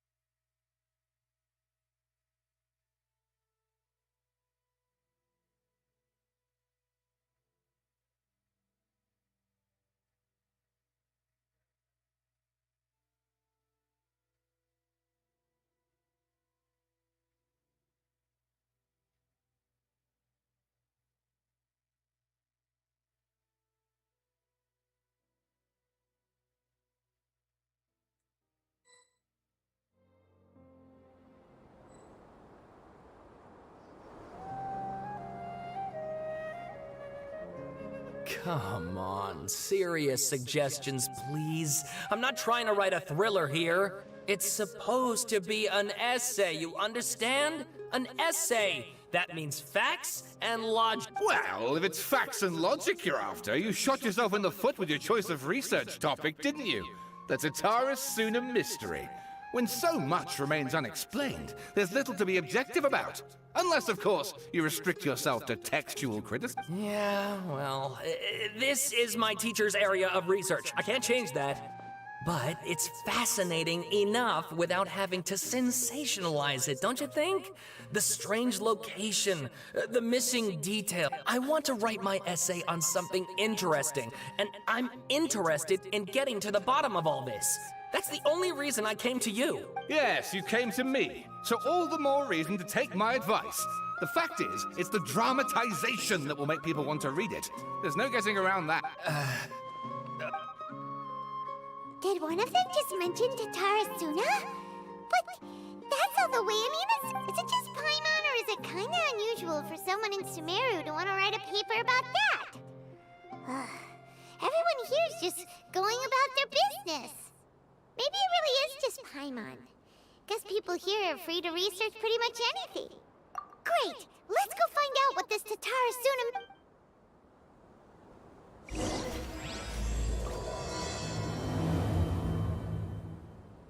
I don't think that has anything to do with my side quests. I mean, my...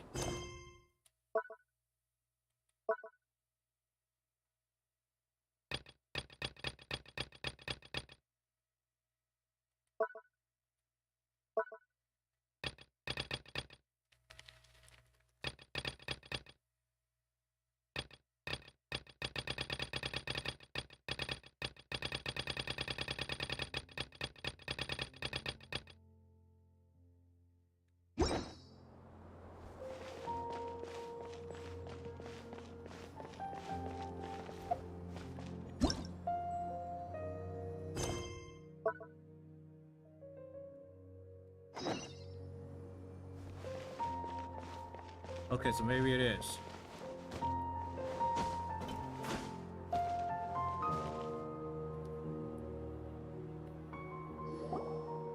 Alright, I guess I'll go with my textual criticism and your editorial direction for the first draft. I have a feeling that the missing Kabuki Mono will end up being the main focus of this paper. Ugh, if only we knew where to find that traveler. From what they say about him, this seems like the kind of thing he'd know about. Oh, you're the traveler, you say? Hey, what's with that face? Don't believe us? No, of course I believe you. Actually, I first heard about your great exploits when I was still in Inazuma. This is my first time coming face to face with you and your mysterious silver-haired companion. I couldn't believe my luck, and out of force of habit, I started, examining the evidence. Sawada, for the love of... Sorry, we don't get out much, so our social skills are kind of... Traveler, I hear you've helped many people a great deal and been to many places. Would you be able to tell us about Tatarasuna? Actually, we don't know much about that place either. In fact, we only came over here because we heard you talking about it and wanted to learn more. I see. My teacher chose this area of research as a personal challenge. He said it's difficult to get into because even Inazumans don't know much about Tatarasuna's past. But who'd have thought that... If you don't mind, I'd love to show you all my outline for the book I'm writing about... Hold on, Sawada. Don't you think that's a bit of a deep dive or a... Well, fair point. In that case, please ease yourselves in gently by taking a look at Akaba's latest essay. Let me give you some background. This all started with the discovery of some records in Tatarasuna. The writings mentioned someone by the name of Mikoshi Nagamasa, who crafted but in the end, he threw it into a fire to destroy it, and killed his servant Katsuragi. Why? Well, apart from the sword maker, his servant, and the one who wrote this all down, the records also mention a Kabuki Mono. This seems to be an Inazuman word for an eccentric stranger. Someone who dresses funny or acts in an unusual way. That's right. Akaba's teacher has spent quite some time researching these events on the ground. This Kabuki Mono lived in Tatarasuna for a while before disappearing without a trace. And shortly afterwards, as Akaba mentioned, things got pretty ugly. So first this strange person goes missing, then a murder happens? to fish it upon? Yes, my thoughts exactly. So I helped out too. I asked everyone I could think of if they knew anything about what happened back then. And wow! Did I get lucky? Stop shouting! This part's important. I just wanted to make it stand out. It just so happens that a friend of mine works at the Government Records Office. He looked into it for me, and I can now confirm that all the aforementioned individuals did, in fact, live in Inazuma over 400 years ago. Even back then, Tatara Suna was already at the center of Inazuma's smelting industry. The man in charge was a government official named Niwa. Curiously enough, it seems like he went missing too. Wait, so there are 2 missing people in this? That's right! What's more, Niwa is a name with a lot of history to it. Have you ever heard of the great swordsmith clans of... Oh, the swordsmiths? Yeah, like Ishin art and so on? Wow, yes. You really know your stuff. That makes things easier. So, basically, this Niwa was a distant relative of the Kaidahara clan, the last practitioners of... Something then seems to have happened in the Kaidahara clan, leading to their downfall. I don't know the details, but taken in light of everything else going on around that time, it makes you wonder whether it's all connected. The Kaidahara clan? Sawada, you left out the biggest detail of all. Oh, yes, of course. How could I forget? Brace your minds, ladies and gents, for they are about to be blown. Or maybe you won't believe your ears. I wouldn't blame you, of course, because in all my years as a writer, this is... Get to the point, for Pete. According to information acquired by Akaba's teacher, the Kabukimono was not a human, but a puppet. A puppet?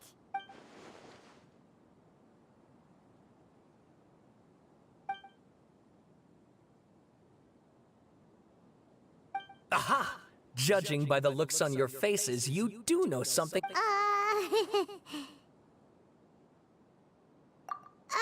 No! Wyman just meant, how creepy.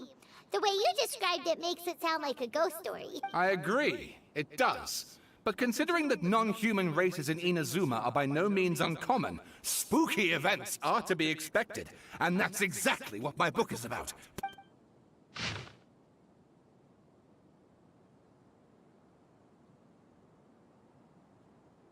Ah, damn it. Okay, now, when you reading all and that? please read my essay draft as well. You know I got time to Sawada read. was encouraging me to follow his more creative approach, but I think essays should be grounded in facts. I don't think explaining everything away with mysterious forces will cut it. Oh, how about if I plug the holes in Sawada's narrative with political intrigue? Like, I could put a turf war between rival factions at the center of the whole series. Wait, you're allowed to just make stuff up? Pretty sure you've gone from essay to guessay there. Akaba, look. Your teacher has researched this extensively. I've reached out to everyone I could think of. Besides, if there really was a political power struggle going on at anything like the level you seem to be suggesting, what hope would we ever have of finding out the truth?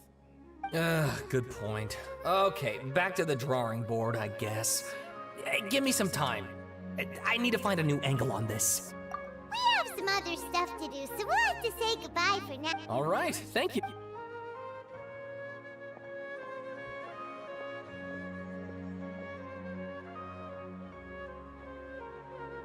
Hey, so that thing they were talking about, it has to do with the balladeer, doesn't it? Okay, then even if we did know something about it, we probably couldn't share it. After all, we kicked his butt and got him locked up. Information about people like that is usually... If you ask Paimon, Akaba should just pick a different topic. There must be as many as...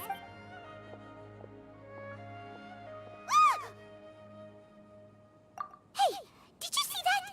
He literally just went by, over there. It looked like... The balladeer! No, it can't have been. He got locked up. Oh, quick, let's catch up and see.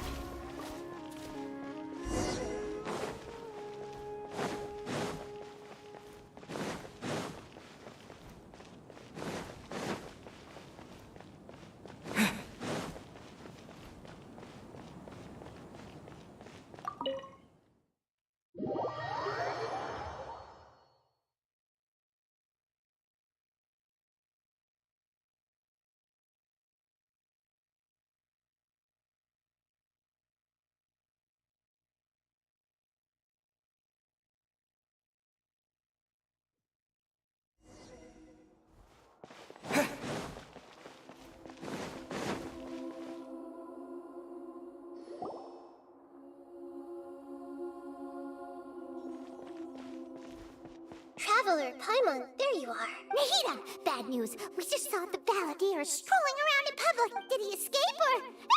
Ah! Sure enough, you're here. Hey! What are you doing in the sanctuary of Surasthana? Aren't you supposed to be laughed at? I know you must have a lot of questions. Please, allow me to explain. It was my idea to set the Balladeer free. We made a deal, and he's gonna do some investigation in Irminsul for me. A deal? You sure you trust this guy? What did you expect? Why do you think Sumeru would keep me around otherwise? Or maybe killing me is all you can think about. But if that's the case, why haven't you done it already? Don't flatter yourself. It was... Nahida said there's still some mysteries in you to figure out. Ah, so if it were up to you, you'd finish the job? Guess I had you all wrong. There I was thinking you were just getting cold feet. Well, that escalated quickly. Not a good start. Could I ask you all to please But Paimon's worried about you, Nahida. Don't let him trick you. It's not every day you see people questioning the God of Wisdom's judgment.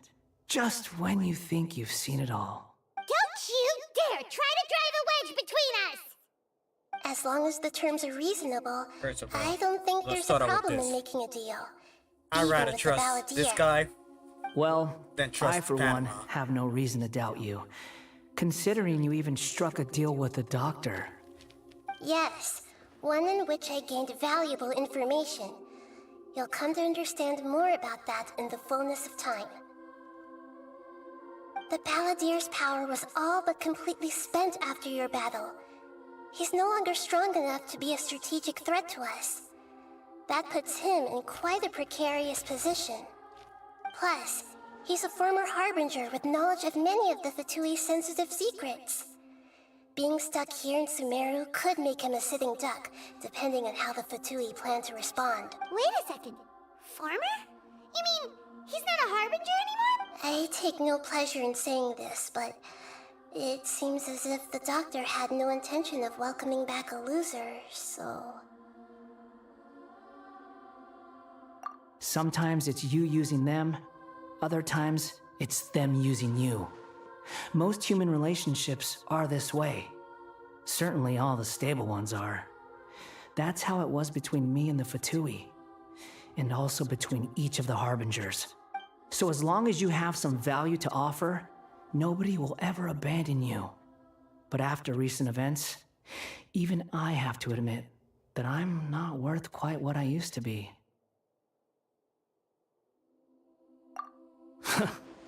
Well, if the Fatui are gonna reevaluate my utility, I need to have a backup plan for myself. As we discussed, I don't like causing harm to living beings, and you said you need protection.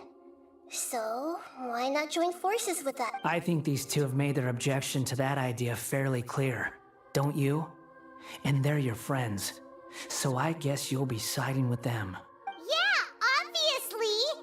Nahida, don't listen to him! Nahida, don't listen Let's to put Panama. that discussion to the side for now. We still have time. Today can be a trial run. Where we go from here will depend on how well we manage to cooperate today. All right, then I'll do what we agreed. Good. Go now, and keep in touch. Nahida, are you serious about... Yes. I have my reasons for this decision. In fact, I'm largely doing it for your benefit. Yes. As I told you once before, there's information about your twin in Irminsul. Oh, yeah. Actually, that's the whole reason we came to see you today. So, you have an update on that? Mm-hmm. You may remember me mentioning that the Fatui had not included your twin's details in the Descender category. This is an extremely important point. It's possible that the Fatui have other information that even I don't know about. And since the Balladeer used to be one of them, he'll be better acquainted with this information than I am. He was granted the power to connect with Irminsul when he almost became the god of a new era. Even though he no longer has the Gnosis, some traces of its power remain in him. He can still connect. The amount of information in Irminsul is vast beyond description. Sifting through all of it without knowing what to look for would take too long, even for me. So I asked the Balladeer to search in Irminsul for any information about the Descenders. He's more familiar with this kind of information, and should be able to find it more quickly. Exactly! Or what if... Paimon just doesn't trust him! He's treated us as enemies every time we've run into him! I understand. But sometimes, everything is dictated by which side you're on. How things will go in the future depends on what information he brings back. And Traveler, I know what your heart desires most of all. Our minds have connected several times before. There's a corner of your heart reserved for an intense longing. A feeling of being all alone in the dark, searching for the one candle whose light still burns. As Sumeru's deity, it is my responsibility to be on guard against the Balladeer. But as someone who counts you as a friend, I want to do something for you. If this deal with the Balladeer can give you the answers you've been longing to find, then it's worth it. It's my pleasure, really. You're Sumeru's hero. You've more than earned it. Paimon's still worried about this idea. Oh Is there my anything we can do to help? gosh, shut up, I was Panama, gonna contact you bro. about that, but then you suddenly showed up on your own accord. Seems like we have a telepathic connection. In fact, I was going to ask you to supervise the Balladeer on my behalf while he carries out the task I assign. Even though he only has a fraction of his full power left, that's still a fraction of a former Harbinger. If you could accompany him, it would put my mind at ease. Of course, I'll be there to help guide you through Irminsul from the outside. Great. Prepare yourselves. Damn, man, this is why I don't. That's why I don't like Panama. Like, she just doesn't shut up. Repeats the same shit over and over again.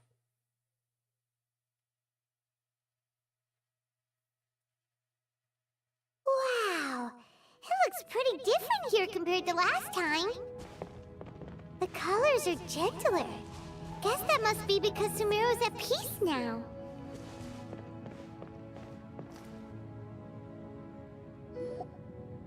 Look at that. Hot on my heels. You know, you didn't have to cut your catch-up short just to keep me company. Oh, but I guess you panicked when you realized that I might enter Irminsul ahead of you. Shut your beak, jailbird! No way a prisoner gets to be so smug! I understand that prisoners have to put up with harassment from the guards. But right now, I'm on temporary release. So maybe you should think about backing off a little. Sounds like a successful rendezvous. I need to be quite clear about something. In a few moments, you'll be entering into the innermost region of Irminsul. It is an environment like no other, and the most important place in all of Sumer. Unlike anywhere else, Irminsul's inner region consists exclusively of torrents of information. You must put aside your differences and be extremely careful as you navigate your way through. I know there are many grievances between you, on both sides, but it is essential that you remain calm after entry. This is as much for your own safety as anything else. Fine. Let's call it truce. But only until this mission's over. Let's cut each other a little slack, shall we? We are gonna be traveling together after all. Per my agreement with Lesser Lord Kusanali, I'll be at the front. It's my job to lead the way and get rid of any obstacles in our path. All you have to do is keep your pretty eyes open and try not to fall behind. You sure are confident. Paimon will give you that. You make it sound like you're even more experienced at adventuring than... If there are no further objections, I suggest... Or did you need some time to mentally prepare yourselves? Ew! Ugh, the snark on this guy! It's unbearable! We can start now. Irminsul access granted. Initiating connection procedure. Is this a small sapling? Oh, darn it! Come on, let's catch up with him!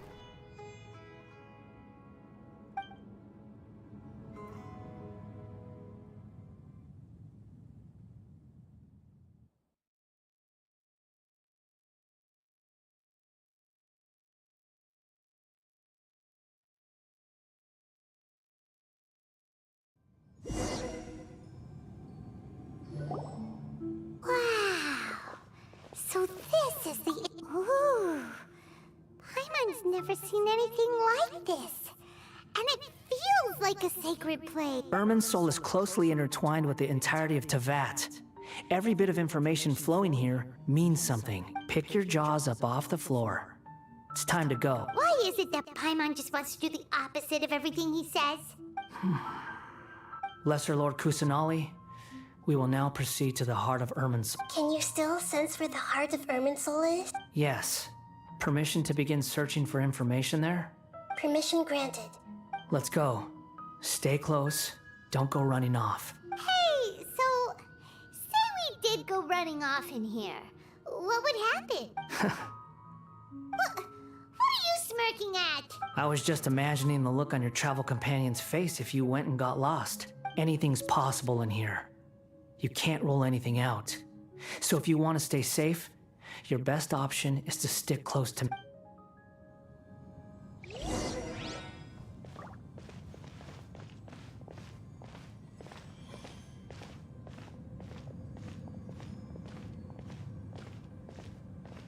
These sapling things have spread out. Those are all packets of information from inside Irmin's soul. Be careful not to touch them.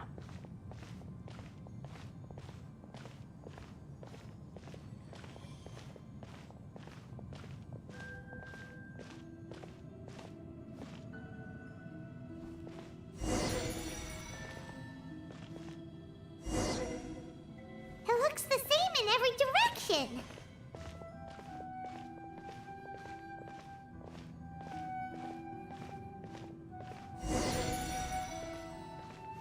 No wonder he mentioned about getting lost. Huh. What do you know? He was actually telling the truth. Is he mocking me again? What is it this time? There's a time and a place to lie, but this definitely isn't it. So why don't you relax your guard a little?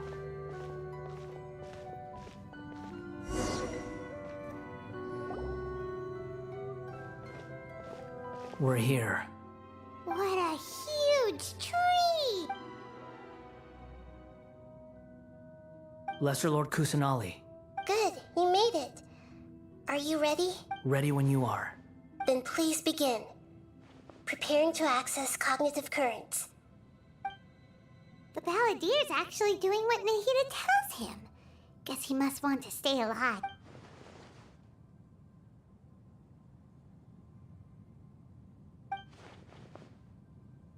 The rest is up to you. If you discover anything at all, make sure to share it with us. Will do. Huh. For once, we're the ones with nothing. Traveler, Paimon, would you like to talk? Yes, I've also invited Paimon to join. You should have not. What the? We can talk to each other inside our heads?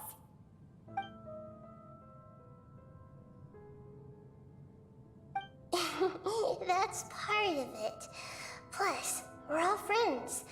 There's nothing wrong with us talking like this once in a while. Paimon's never tried this before. This is great! So, Paimon's been wanting to ask you something. Don't you think the Balladeer's a bit of a walking contradiction? He's always talking back, but he seems to listen to what you say. As I've told you before, there are still some mysteries for him to resolve. Things that are clear as day to me, but that he has yet to understand. Perhaps today will be the day that he finds some answers.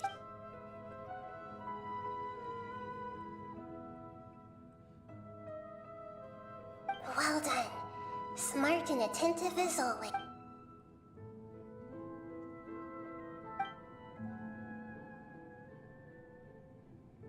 So, you made contact with that part of his mind. Well, it's true. Betrayal turned the Balladeer into the person he is today. Huh. Paimon thought nothing could get under that guy's skin. Turns out, he can get hurt and angry just like anyone else. Everyone has a history, Paimon. Even if you're a puppet created by the Electro Archon. Speaking of puppets, We ran into two people at the Academia today talking about an essay. Turns out their topic was about the Tatarasuna incident. Nahida, do you know anything about that? If you mean the mysterious events, the Kabuki Mono and so on, yes. I know about all of it. Really? Because from what they were saying, it sounded like lots of Tatarasuna's history is still unexplained. And most of the information we have now is just from people filling the gaps with their imagination. At least that's what they thought. Oh? How interesting. Those two managed to deduce quite a lot through guesswork alone. So the Gesse got it right? Well, they guessed right about one thing. Tatarasuna was sabotaged. Must be a riveting conversation you three are having. Funny how all the good ones happen when I'm not involved. What makes you think we're talking to each other? Don't insult me. You're having a private conversation without me. Obviously, I must be the topic of said conversation. Of course you do. You can't have your prisoner knowing too much. So, have you found anything yet? Still looking. Don't get your hopes up, though. You and your twin come from outside this world. It wouldn't surprise me if there was nothing on either of you in Irminsul at all. Wait! How did you know about that? Did Nahida tell you? It's not like we've never met before. And anyway, you're world famous. It'd be more surprising if I didn't know a few things about you.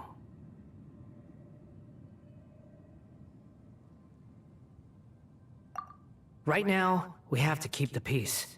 I'm not interested in creating more misery for myself. And making cordial conversation is something I can manage. Huh? This light. It looks similar to those saplings. What could it be? Anonymous data. Hey, don't you forget the agreement. You have to share it with us. Shh. Just wait. Mr. Niwa, are you certain this is worth the risk? We are talking about Tatarasuna's furnace, after all. It may not pay to act rashly.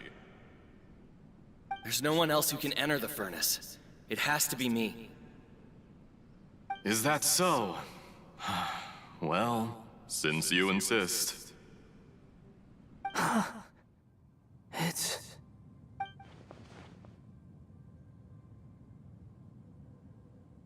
Whoa!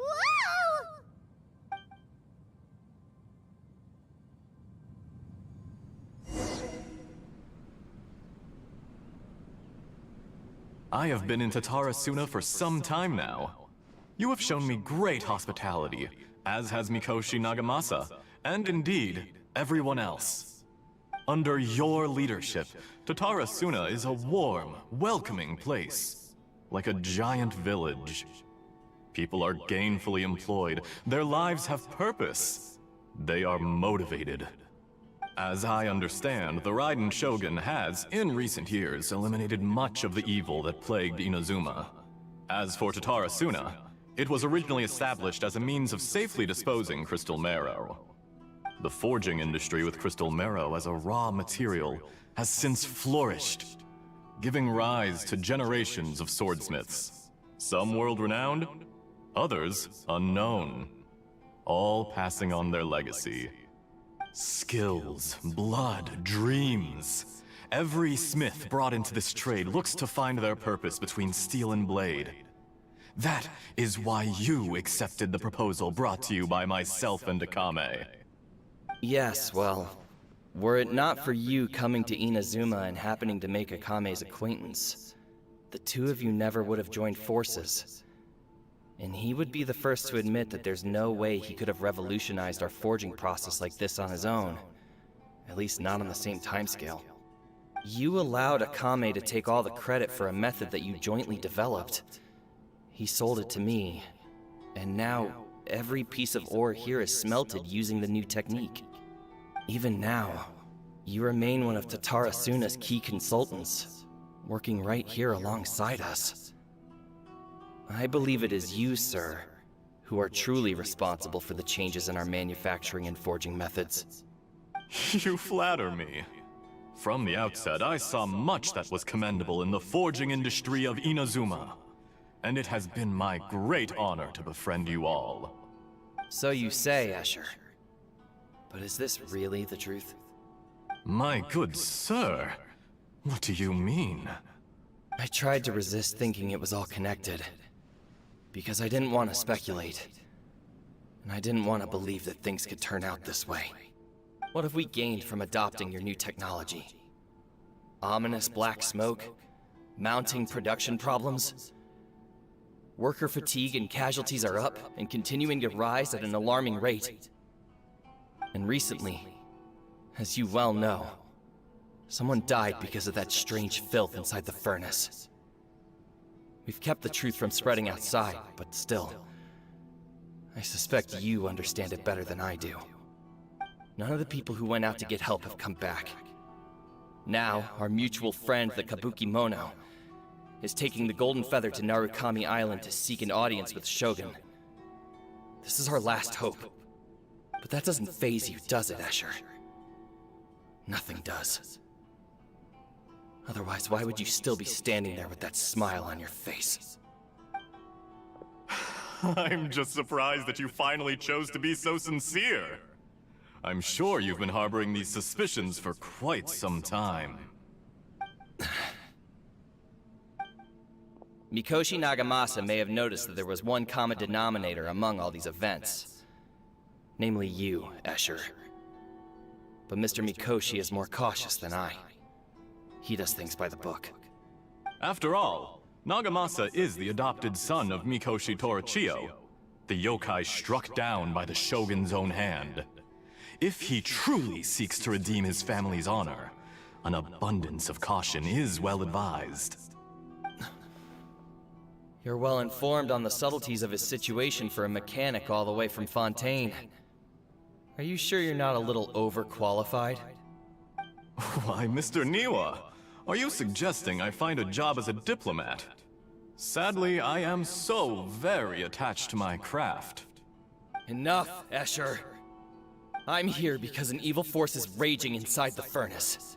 And someone needs to take your new device inside the high-risk zone so we can absorb it and put an end to the problem. I'm in charge here. And I'm about to take some responsibility and head inside. Probably to my death. But what about you? What are you still doing here? Judging from the look in your eyes, you don't seem to trust me. Drop the act! We're past that now. Whoever you are, it looks like your plan to destroy Tatarasuna has worked. I just want to know what you're still doing here. What's left? Don't you have all your answers by now? Honestly, I'm just waiting for the right moment.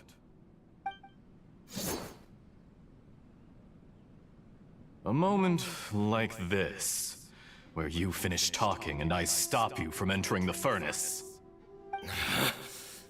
You...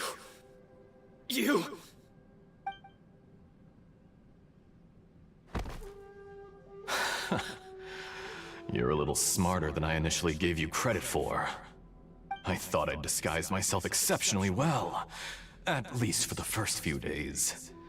But to my surprise, you had your people look into my background right from the start. It's a long journey from Inazuma to Fontaine, but that didn't stop them. Eventually, they managed to confirm that Escher was an alias, and that I was not from Fontaine at all. And yet, despite all of that, you still fail to realize my true identity, and what I seek in Tatarasuna. Did you really think you would be able to see through my plan?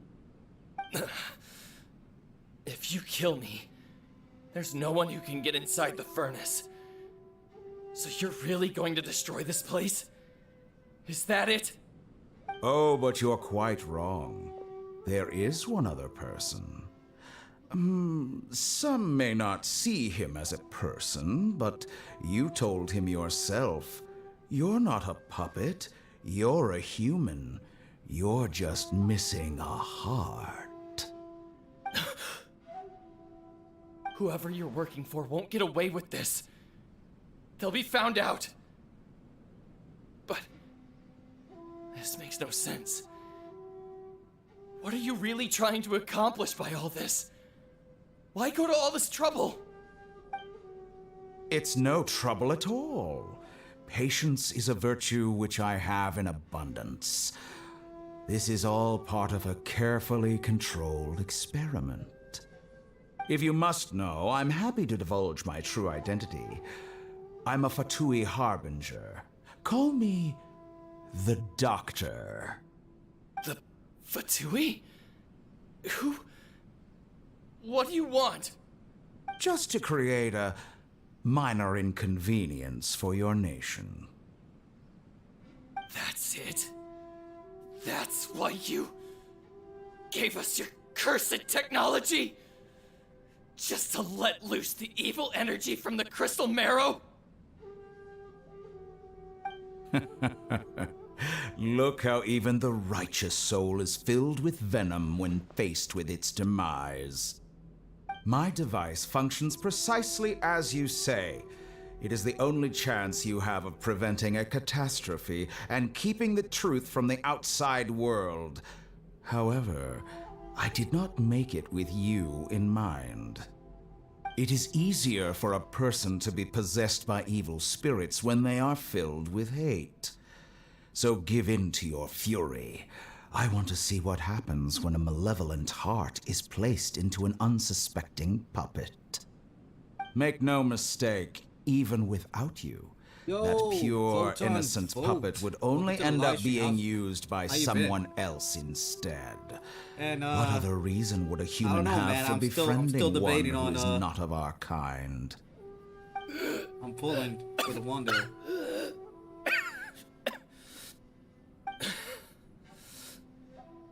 If you give him my heart, tell him that both Nagamasa and I see him as one of us. He has nothing to prove to anyone. Because not everyone just wants to use other people. The only ones who think like that are people like you. What a beautiful way to see the world. It almost makes me feel a little guilty.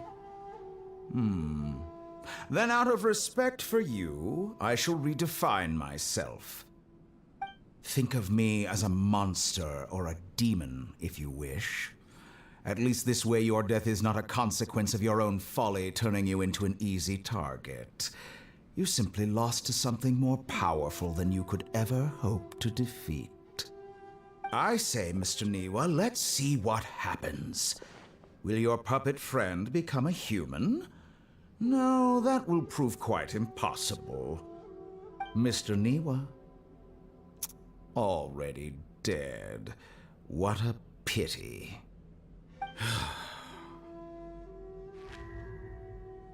Jester, I have completed the task you gave me. Creating a gap and infiltrating Inazuma's inner workings. What fun it was. I'd like to introduce a puppet to you. If he proves useful, let's make him our newest comrade. And if not, let's turn him to dust.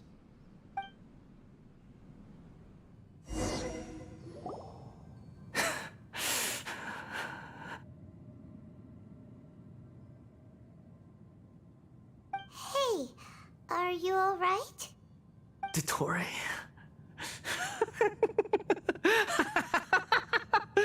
Dottore!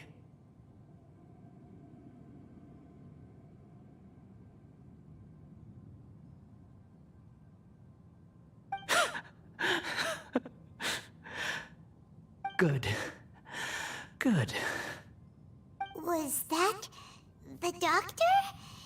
Did he turn into a mechanic from Fontaine?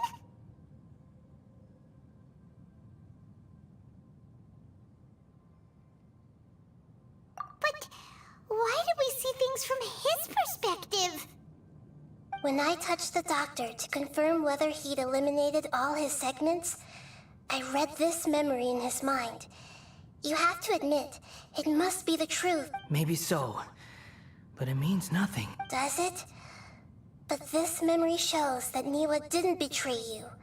He never meant for you to be the one to take the device into the furnace. You know very well what that means. Even more so than...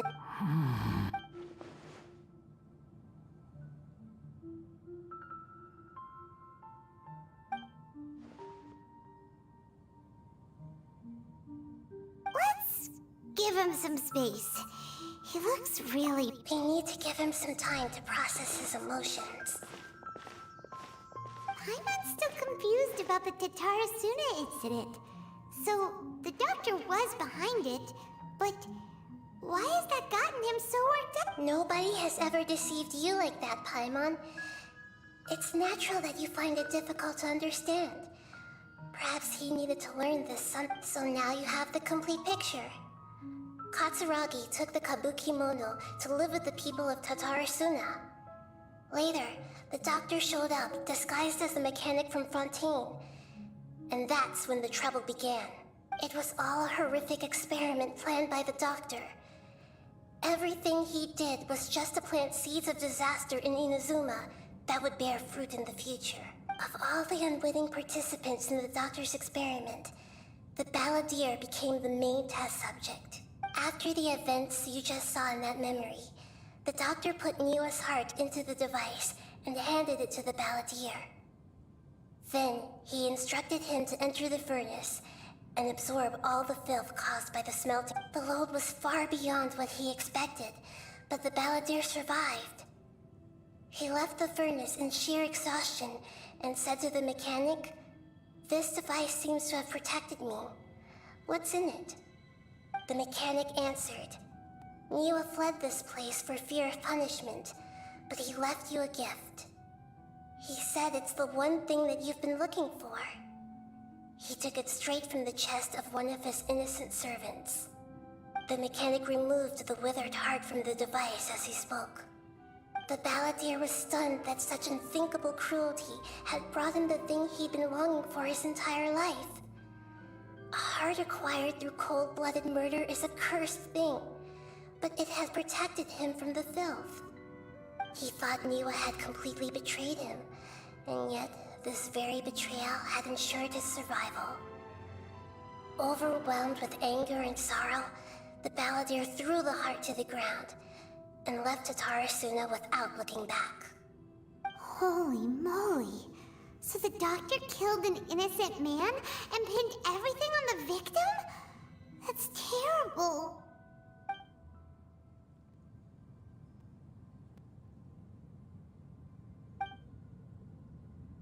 Yes. Only if he understands this can he choose a new path forward. Tottori, you brazen-faced... Niwa didn't run from justice. You killed him.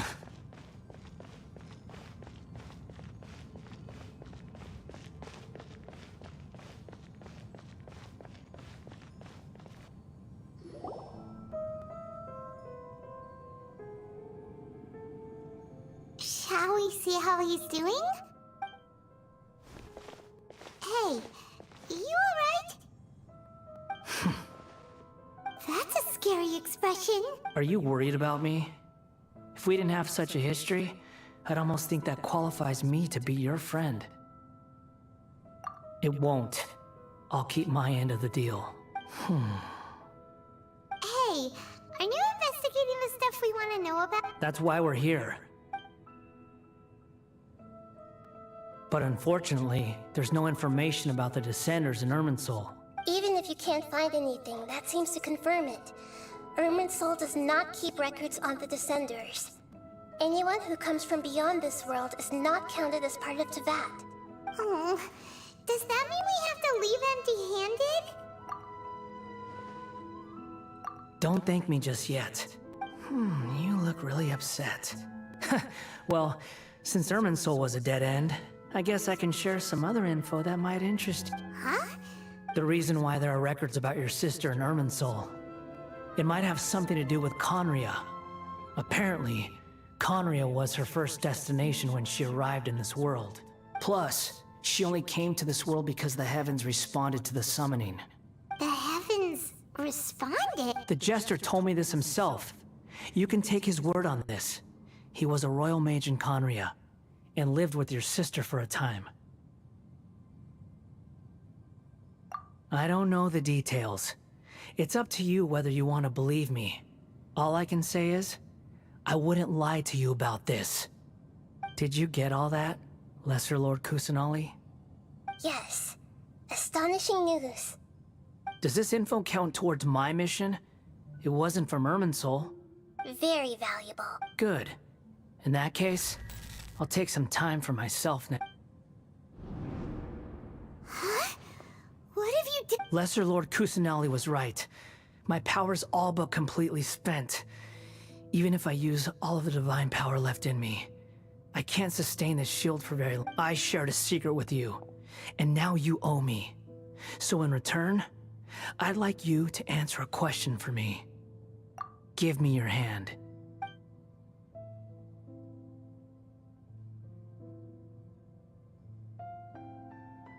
Can you hear my voice inside your head? No, I can't do anything like that anymore.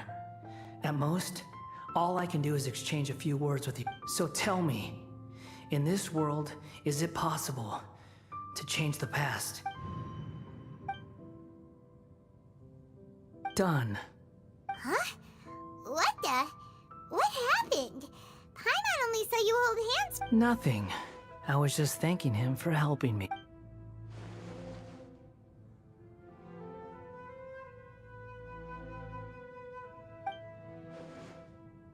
So long. I suggest you get yourselves out of here quickly. Where are you going? Hey, wait up! Didn't you say not to go running off? Fast reaction time. But I don't think we'll be seeing each other again. From this day forth, the names Balladeer and Kabukimono will cease to exist. Those who died in Tatarasuna because of me deserve another chance at life. Hey, Balladeer! Don't do anything! You know, I never did like insects. Hordes of the puny things swarming together can be a real nuisance. And I enjoy nothing more than to stamp them out like the... But if a colony of harmless ants isn't threatening anyone, I guess they deserve to be left alone. Luckily, everything can be set right. It's time to solve this once. Balladeer! Uh-oh, he disappeared. Come on, we gotta... What can we do? Can't do shit.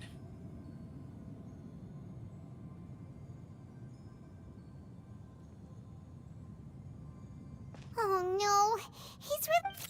Oh, can you hear me? Nihida! Traveler, Paimon, Balladeer, what happened just now? I was suddenly cut off by some kind... It was the Balladeer's fault. He shut you out. I didn't think he'd be capable of something like that with so little power left. Did he keep some of his power hidden when he was defeated? Or... did he achieve something beyond his abilities, and it took everything he had? Where the heck did he go?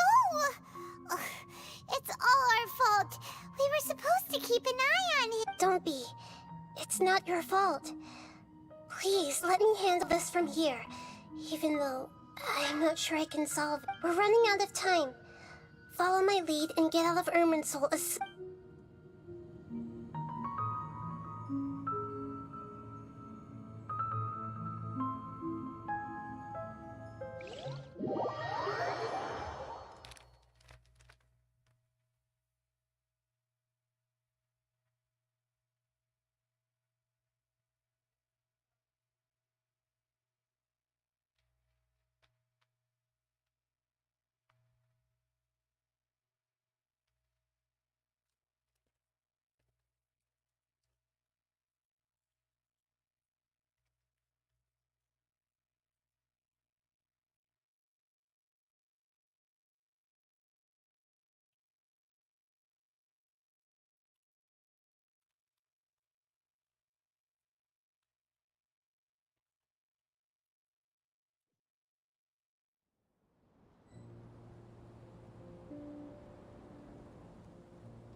Why the fuck am I here?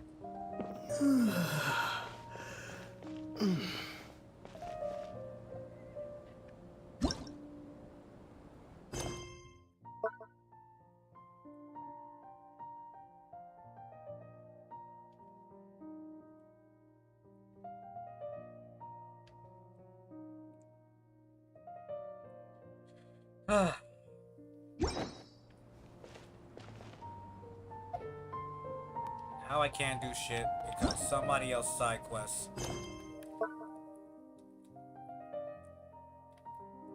So I'm assuming this has something to do with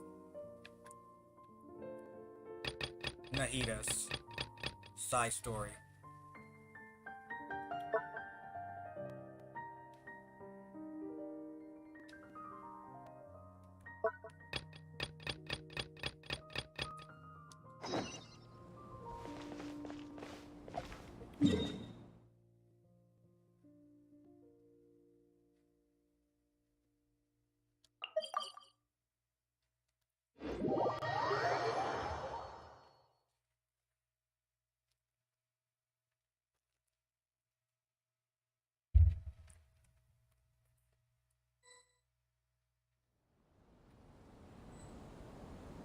Hello, traveler. Have you ever heard of a moment of dreams? Oh, that sounds like some kind of sweet drink. I'm afraid not. It's the name of an event we started to hold regularly. Dreams have become quite the hot topic in Sumeru, and many people are excited to share the dreams they've seen at night. The same goes for me. The last time I dreamed was when I was but a little child, so I can't help but feel excited and nostalgic about dreams. Oh, right. Everyone's able to dream it. Yes, we organized an event to give everyone with new dreams a platform to freely share their and thus our event, A Moment of Dreams, was born. So, it's kind of like a fireside? You could say that. We hear all sorts of... Yeah, but to us, dreaming is as normal as breathing. Wait, but if there are free drinks and snacks involved, then Paimon might consider it. Oh, really? So you mean you've already seen... But no need to get so excited. It's really nothing. No. We need experienced participants like you to share your experience. Please allow me to address you two as dream experts. Oh, expert. Now you seem interested. Rest assured, you'll find... Wow. Sign us up. But wait, Paimon's getting ahead of herself again. We should see... why aren't you saying anything?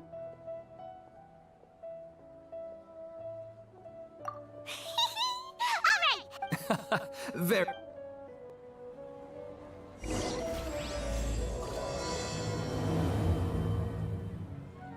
Do you know what's the most important part of being an expert? I'll tell you that, Panama. To be an expert, you gotta shut up. And never speak.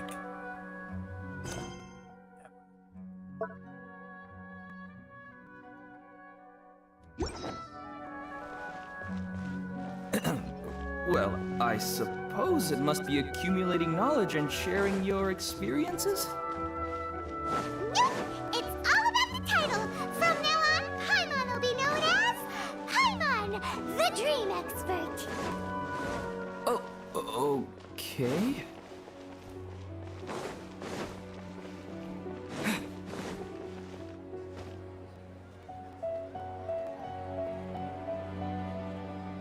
Sorry to interrupt, everyone.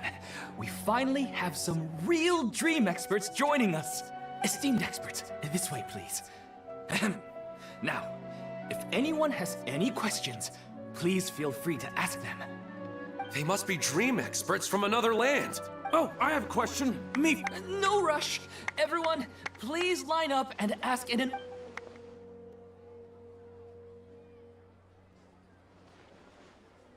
Whoa. Paimon didn't expect them to... My question is simple. My everyday life is very difficult, so I would like to become a slime in my dreams. How can I do that? Oh, Paimon knows! Paimon's had this kind of dream before, so she knows a thing or two. The first time, Paimon became an animal slime. Paimon was shot by an adventurer's arrow and flew in the sky all night long. The second time, Paimon became a dendro slime. A group of kids thought Paimon was a radish and pulled out all the grass on her head.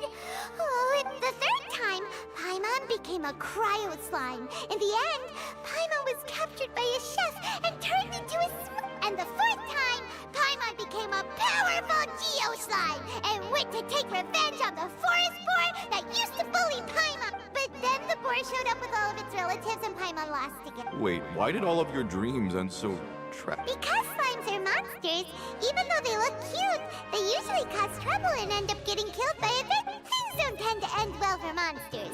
Believe Paimon. I suppose you're right. They are monsters. I just want to experience a different life, but it seems that becoming a monster would be even worse than my... Maybe I'd be happier if I became just a regular Finch. Or... Looks like being an expert is way easier than... Next! Oh, it's my turn. Esteemed expert, I want to know what posture I should sleep in, so I can have the same dream as the one I had last night. Well? Hey, you're supposed to be helping. First, why don't you tell Paimon about the dream you want to... Oh, it's quite ordinary. I sat and chatted with my wife on a sunny day, listening to the breeze blowing through the valley. Why don't you just find your wife and talk with her? There's no need to wait for a dream. Well, unfortunately, she passed away. Oh! Sorry. Paimon shouldn't have assumed it. No, it's fine. I didn't make that clear. I just want a chance to see her again. Yeah, it's not really about posture. What you think about right before falling asleep is probably way more important. Oh, is that all I have to do? Think about it. If you're the one thinking about her, and you're the one that'll be dreaming about her, then it'll be easier to connect your thoughts and dreams. You do have a point. I'll give it a try tonight. Thanks for your... Oh, my turn, my turn. I want to know the name of the plant in my dream. I want to bring the souvenir box to my room into my dream. I dreamt of a raven flying over the wasteland last night. Does that have any kind of special meaning? Hey, no rush! One at a time!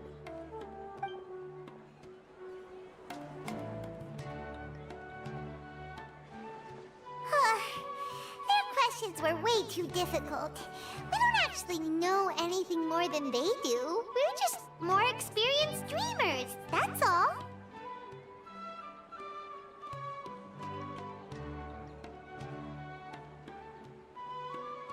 You do have a point.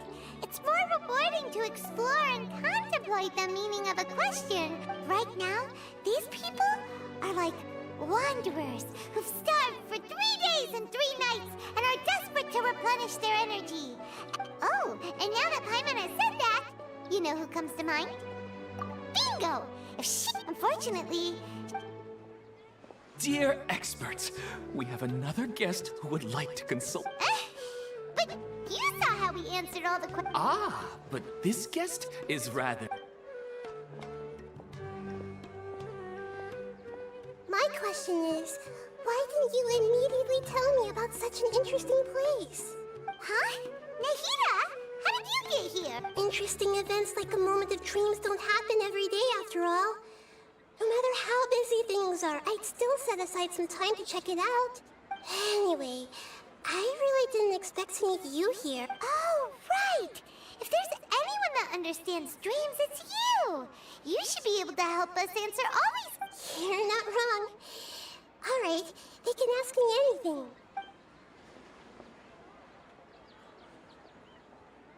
Huh? What's wrong? You were all so excited a minute ago. Why the sudden hesitation?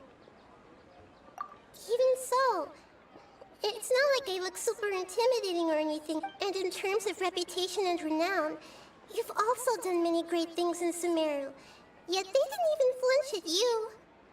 Alas, the interesting questions have all vanished in an instant. It appears I'm the one spoiling the fun here.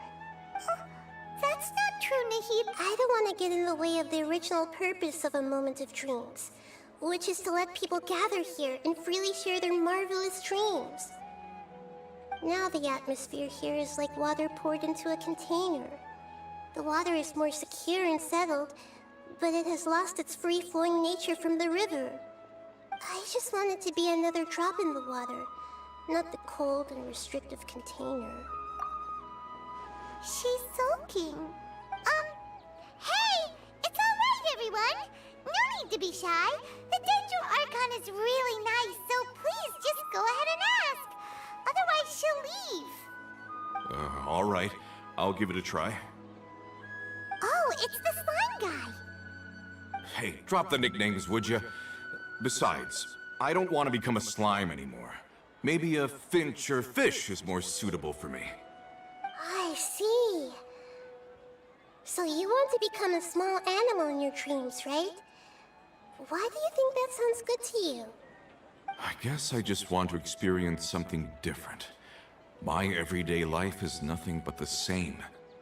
The sky is right above me, and the ocean just over the horizon, yet I remain caged in a life of monotony. So you want to experience something new in your dreams? Sorry, I'm getting a little confused. Why don't you seek out some new experiences in real life? Because if I don't work, I won't have any mora. Sure, I don't want to be out hammering nails and cutting wood every day, but I have aging parents and young children to take care of. By the time this all dawned on me, I realized that my life has already been filled to the brim by trifling matters, and I have no more freedom. But if that's the case, then even if you became a flying bird or swimming fish, you will still be hammering nails and cutting wood in your dreams. The reason is you've already been caged. It doesn't matter what your physical body turns into. Your mind will still be stuck in the same predicament. Really? That sounds pretty terrible. Then what should I do? I don't know everything that you're going through, but how about replacing your hammer? Huh? Replacing my hammer? That's right. Having worked for such a long time, you of all people must know what makes a good hammer. Well, of course. A good hammer needs to be heavy enough to drive the nail in with just a couple taps, and the handle has to have a good grip to it, not too smooth. Come to think of it, I haven't replaced my current hammer in quite some time. You should replace it. Then decorate the handle with something you like. Maybe some ornaments, fur, or hard leather wrapping. Then, write the names of your children on it. That makes sense. I think it'd give me a good boost of energy at work. A new sense of adventure often begins with the little things in life. You don't need to become a bird in the air or a fish in the sea. You only need to do your best in life, and all those things you cherish will become your source of happiness. Yes. Yes, I get it now. This is a real eye-opener for me. I'll go and pick out a new hammer right away. No, I should make one of my own. Thank you, Great Dendro Archon. That's our Nahida. Only you would know how to get right to the heart of the problem. Actually, I didn't really understand the problem. Huh? I gave him that advice because I once saw a worker doing the same thing. Whenever he became tired, he would look at some names on the handle of his tool.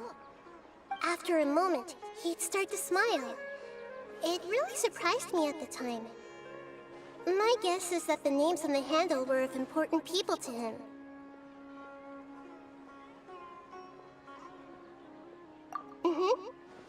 After observation, I know this kind of behavior motivates people, but why is that?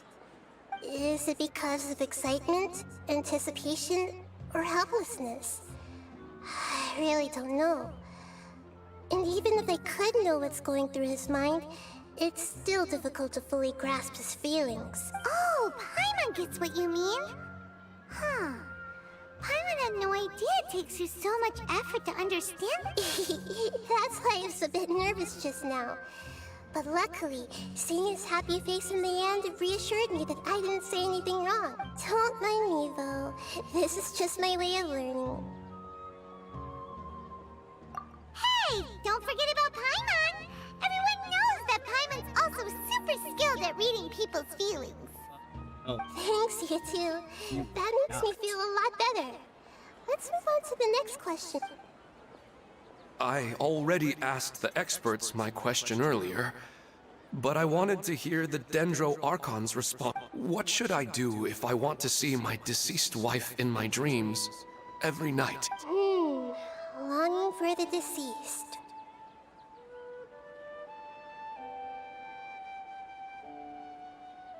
Even if you keep reliving those beautiful memories, it'll only highlight the emptiness in your real life.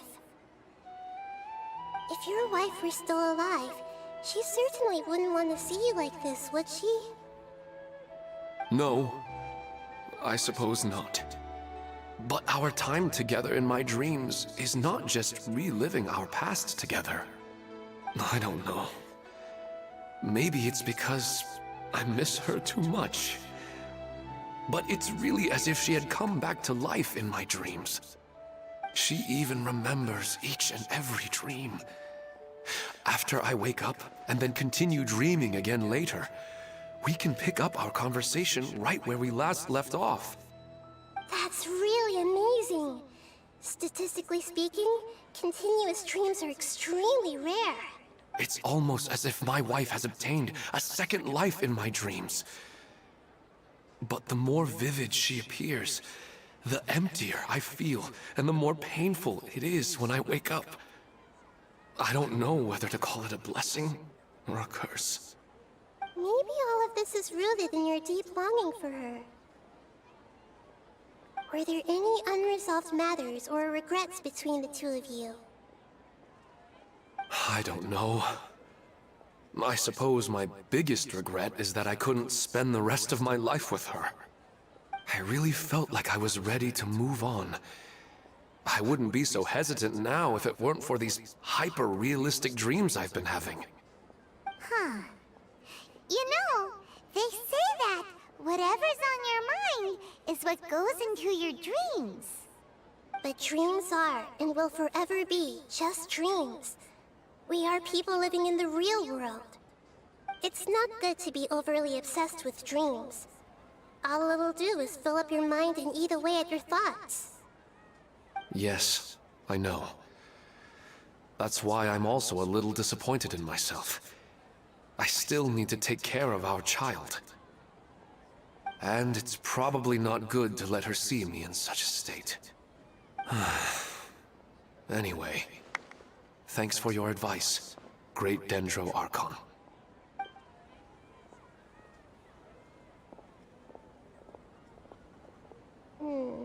I'm a little worried about him. I hope he can find a way to cheer up. I think I can handle things from here. You don't need to stay here if you find it boring. You're here to have a good time.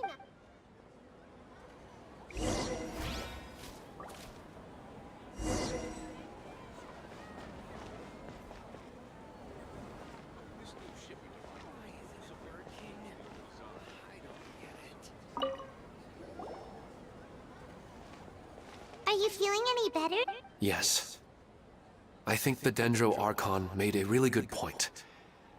I need to stop dwelling on my wife like this and move on with it. Now that I think about it, my wife and I always meet at a familiar place in my dreams. I know where that place exists in reality, but it's a bit far and dangerous. I don't dare to go, but at the same time, I feel as if I should go and have a look anyway. Perhaps I'll be able to move on once I see that there's nothing there. Otherwise, I'll keep on feeling like everything is covered in a haze.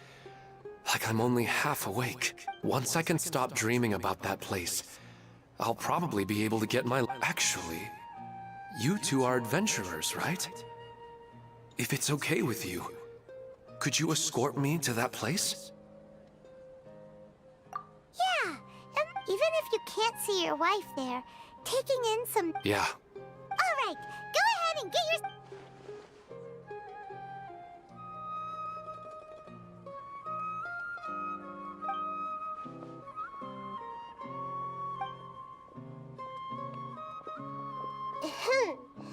Are you headed off to some interesting place without Huh? Wait! Aren't you supposed to be answering questions? I just finished, and I really got a lot out of it. So many interesting and novel thoughts. Anyway, it looks like you're going somewhere. What? Oh, there's no need to trouble you, Great Dendro Archon. I imagine you must... No need to stand on ceremony. Besides, I wouldn't have asked to come along if I didn't have a good reason. I wanted to use this opportunity to discuss with you some things that are puzzling me right now. Huh. I didn't know the Great Dendro Archon could become puzzled. I'm not all that different from you, you know. Alright, let's go.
We're way behind schedule. Next on the agenda...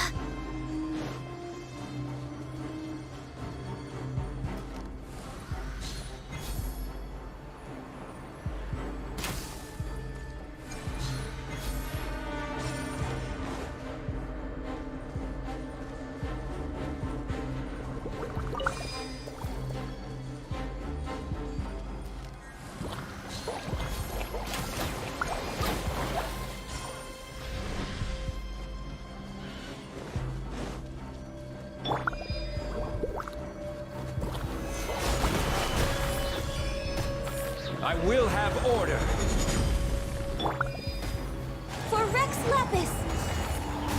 Access denied.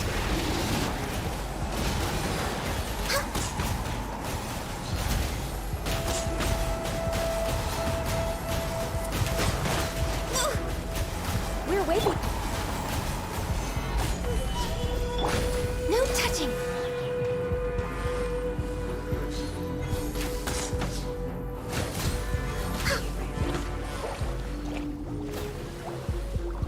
Born of ice and frost. Gather!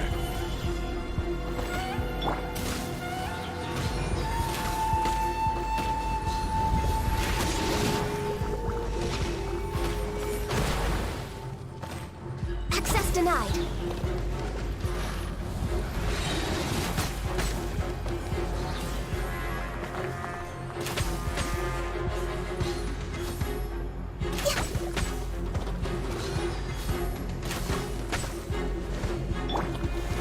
Solidify! No touching.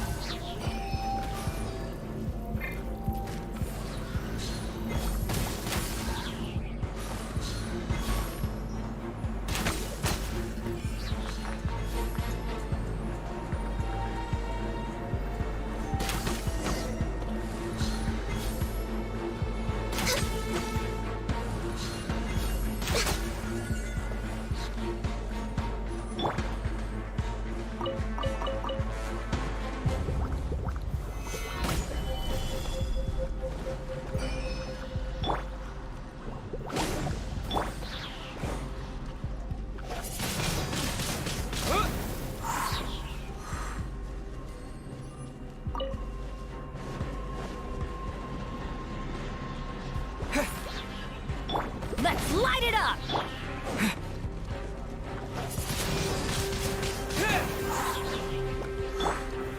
Stabilize!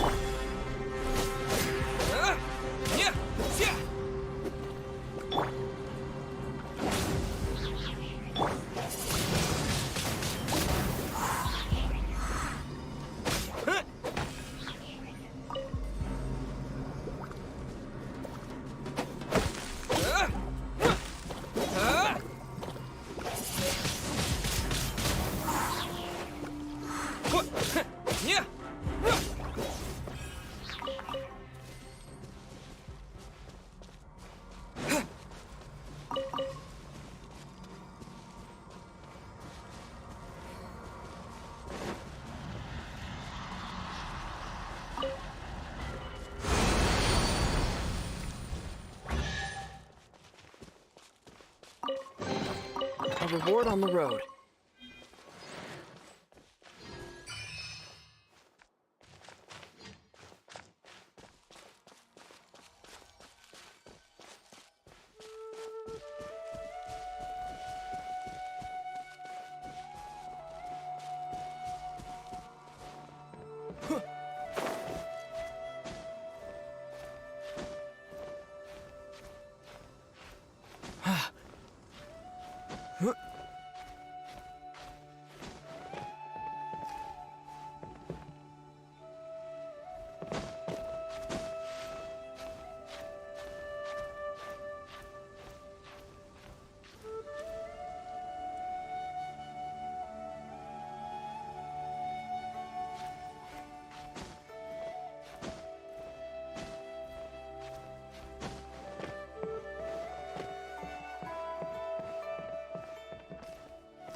It was here the whole time.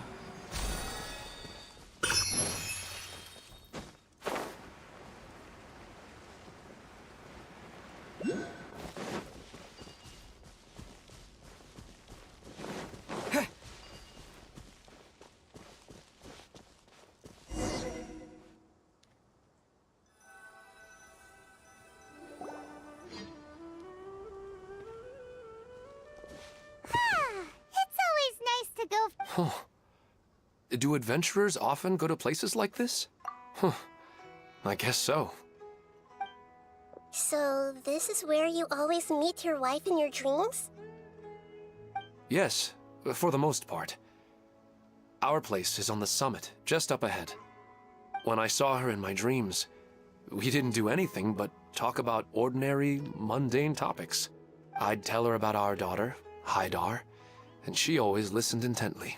She would also reminisce about the past with me, telling me interesting stories and cracking jokes. It feels like no matter how long we may chat, it's never enough. Sometimes, it's the little things in life that matter the most. This is the part I'm a little puzzled about. I am very familiar with dreams, and normally, they lack logic and continuity. But you said she could remember what you had told her before, right? That's right. She always listened to me carefully in real life, and now, she's doing the same in my dreams. She always surprises me with some details from our lives in the real world. The fact that she can remember such things makes me feel like she's alive. Whoa. That's pretty weird. Well, dreams are kind of weird to begin with. However, the problem is that his dreams have too much structure and continuity. Most dreams are far more fragile than you can imagine. For example, a loud noise outside your window in the real world could cause your dream self to get loaded into and fired out of a big cannon. Another example. If you're thirsty in the real world, then you might find yourself trudging through a desert in your dream. But the appearance of your wife seems unusually stable and unaffected by any outside interference. Statistically, this should be extremely rare. I don't understand it either. But I have no reason to suspect or reject these dreams. They're too beautiful. But I still want to figure out the how and the why. These kind of dreams are novel to me as well.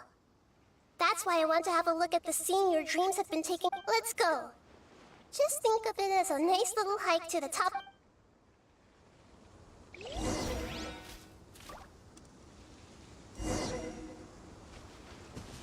God, literally just saw it.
Well, he really wasn't kidding. This place definitely isn't safe. No matter. We'll just finish them quick. Huh? Are you going to... Of course. This is all part of...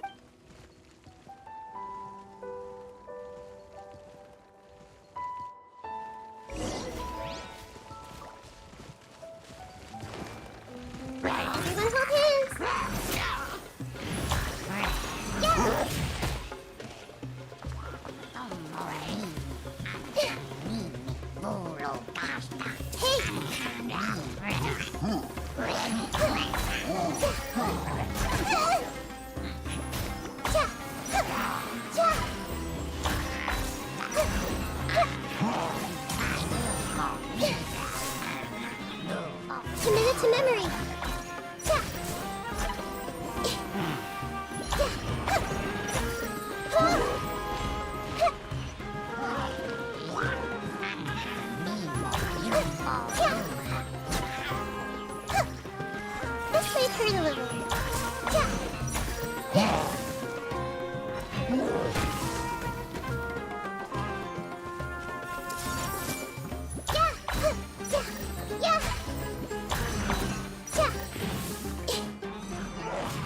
Committed to memory.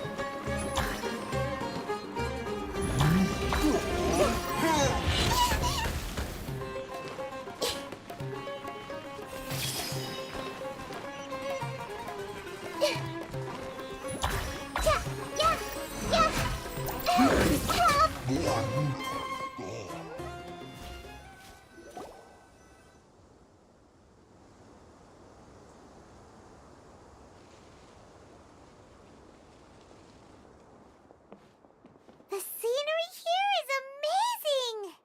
It also seems like a great spot for eating snacks and taking a nap. Paimon wouldn't mind spending some time here every day either. I've yet to see anything strange about this place. I do not plan to deny the power of longing. Such an intense but unquantifiable emotion could indeed have the power to organize dreams. His wife must be a really amazing person. Huh? Wait, where'd he go? Oh, so you were waiting for me here? Well, guess what? I've brought someone amazing with me today. When the Dendro Archon said she wanted to come with me, I could hardly believe it.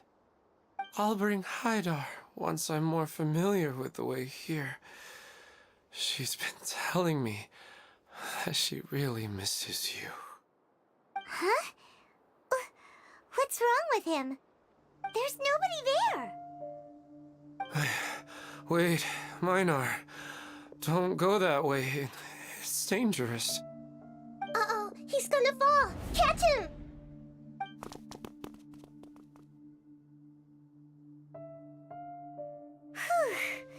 Luckily he didn't fall. But what was all that rambling about? He also looks like he's passed out. He's in a dream now. What he said just now matches almost perfectly with the dreams he's described to us earlier.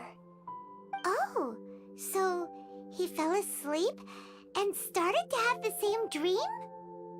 I find it a little strange as well, but we mustn't awaken someone while they're sleepwalking. All we can do is sit here and wait. Huh? Minar. Where's Minar? Oh, good! You're finally awake! What happened? Huh? Oh, right. It was all just a dream. The moment I reached the summit, I saw my wife, Minar, sitting there, and walked over to her. After I introduced her to you, she seemed a little flustered and started walking away. I told her to stop because of the cliff, and then she seemed to suddenly disappear. A strong wind started to blow around me and the sky grew dark. When I realized something wasn't right, That sounds pretty wild. Maybe you were just too tired. I don't think so. I slept a lot yesterday, and I don't feel very sleepy now. Maybe we've affected the way his subconscious constructs dreams by following him here. Anyway, all that matters is that you woke up safe and sound. I think I know what happened now. I'm sorry. If it weren't for you, I would have fallen. Let's head back now. Don't come back to this place again for the time being. Oh, Nahida, what's on your mind? Paimon? We still don't have enough evidence to work off of, so it's hard to draw any reliable conclusions yet. But I'm concerned that Ilmon's case may not be unique to him. Oh, right! Come to think of it, there were lots of people from the event who had vivid memories of their dreams. Right. And not only at a moment of dreams, there may be people like this all across. We need to understand what's happening and the rate of its development as soon. Then there's no time to lose. Let's stop standing there, Ilmon. Let's go.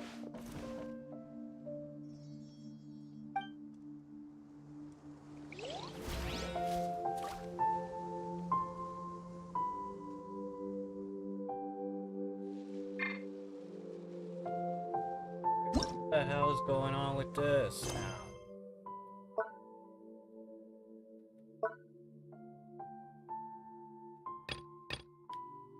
Oh, because now I gotta do this in order to continue with that. So this is gonna stop me 2 times. But you know, I really don't have time for 2 times.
I have time to end this live stream here. We did Kazuya's side story. I think we got that weapon, but it was a 4-star instead of 5-star. But and we did some parts of the new Archon quest and some part of Nahida's. So maybe on Friday we'll continue on with that Archon quest and whatever Nahida's side story, because it's like we're gonna go back and forth with that. But that's about it. So thank you Joseph, Layla, and Photon for stopping by. I appreciate it. Anybody else that was new to this live stream, new to my channel, I'm gonna watch this video after I end this live stream here. Please hit that subscribe button, hit the notification bell, give this video an awesome thumbs up. Also, I appreciate if you share the video to other people. Let them know about my channel, the live streams I do, gameplay recording, or anybody's into Genshin Impact. Because if not, I'll be forced to take your Kappa campaign. So send them my way. So, thank y'all for tuning in. And I will see y'all next time in part 57 live stream of Genshin Impact. So without any further ado, peace! Do you hear that right? Peace!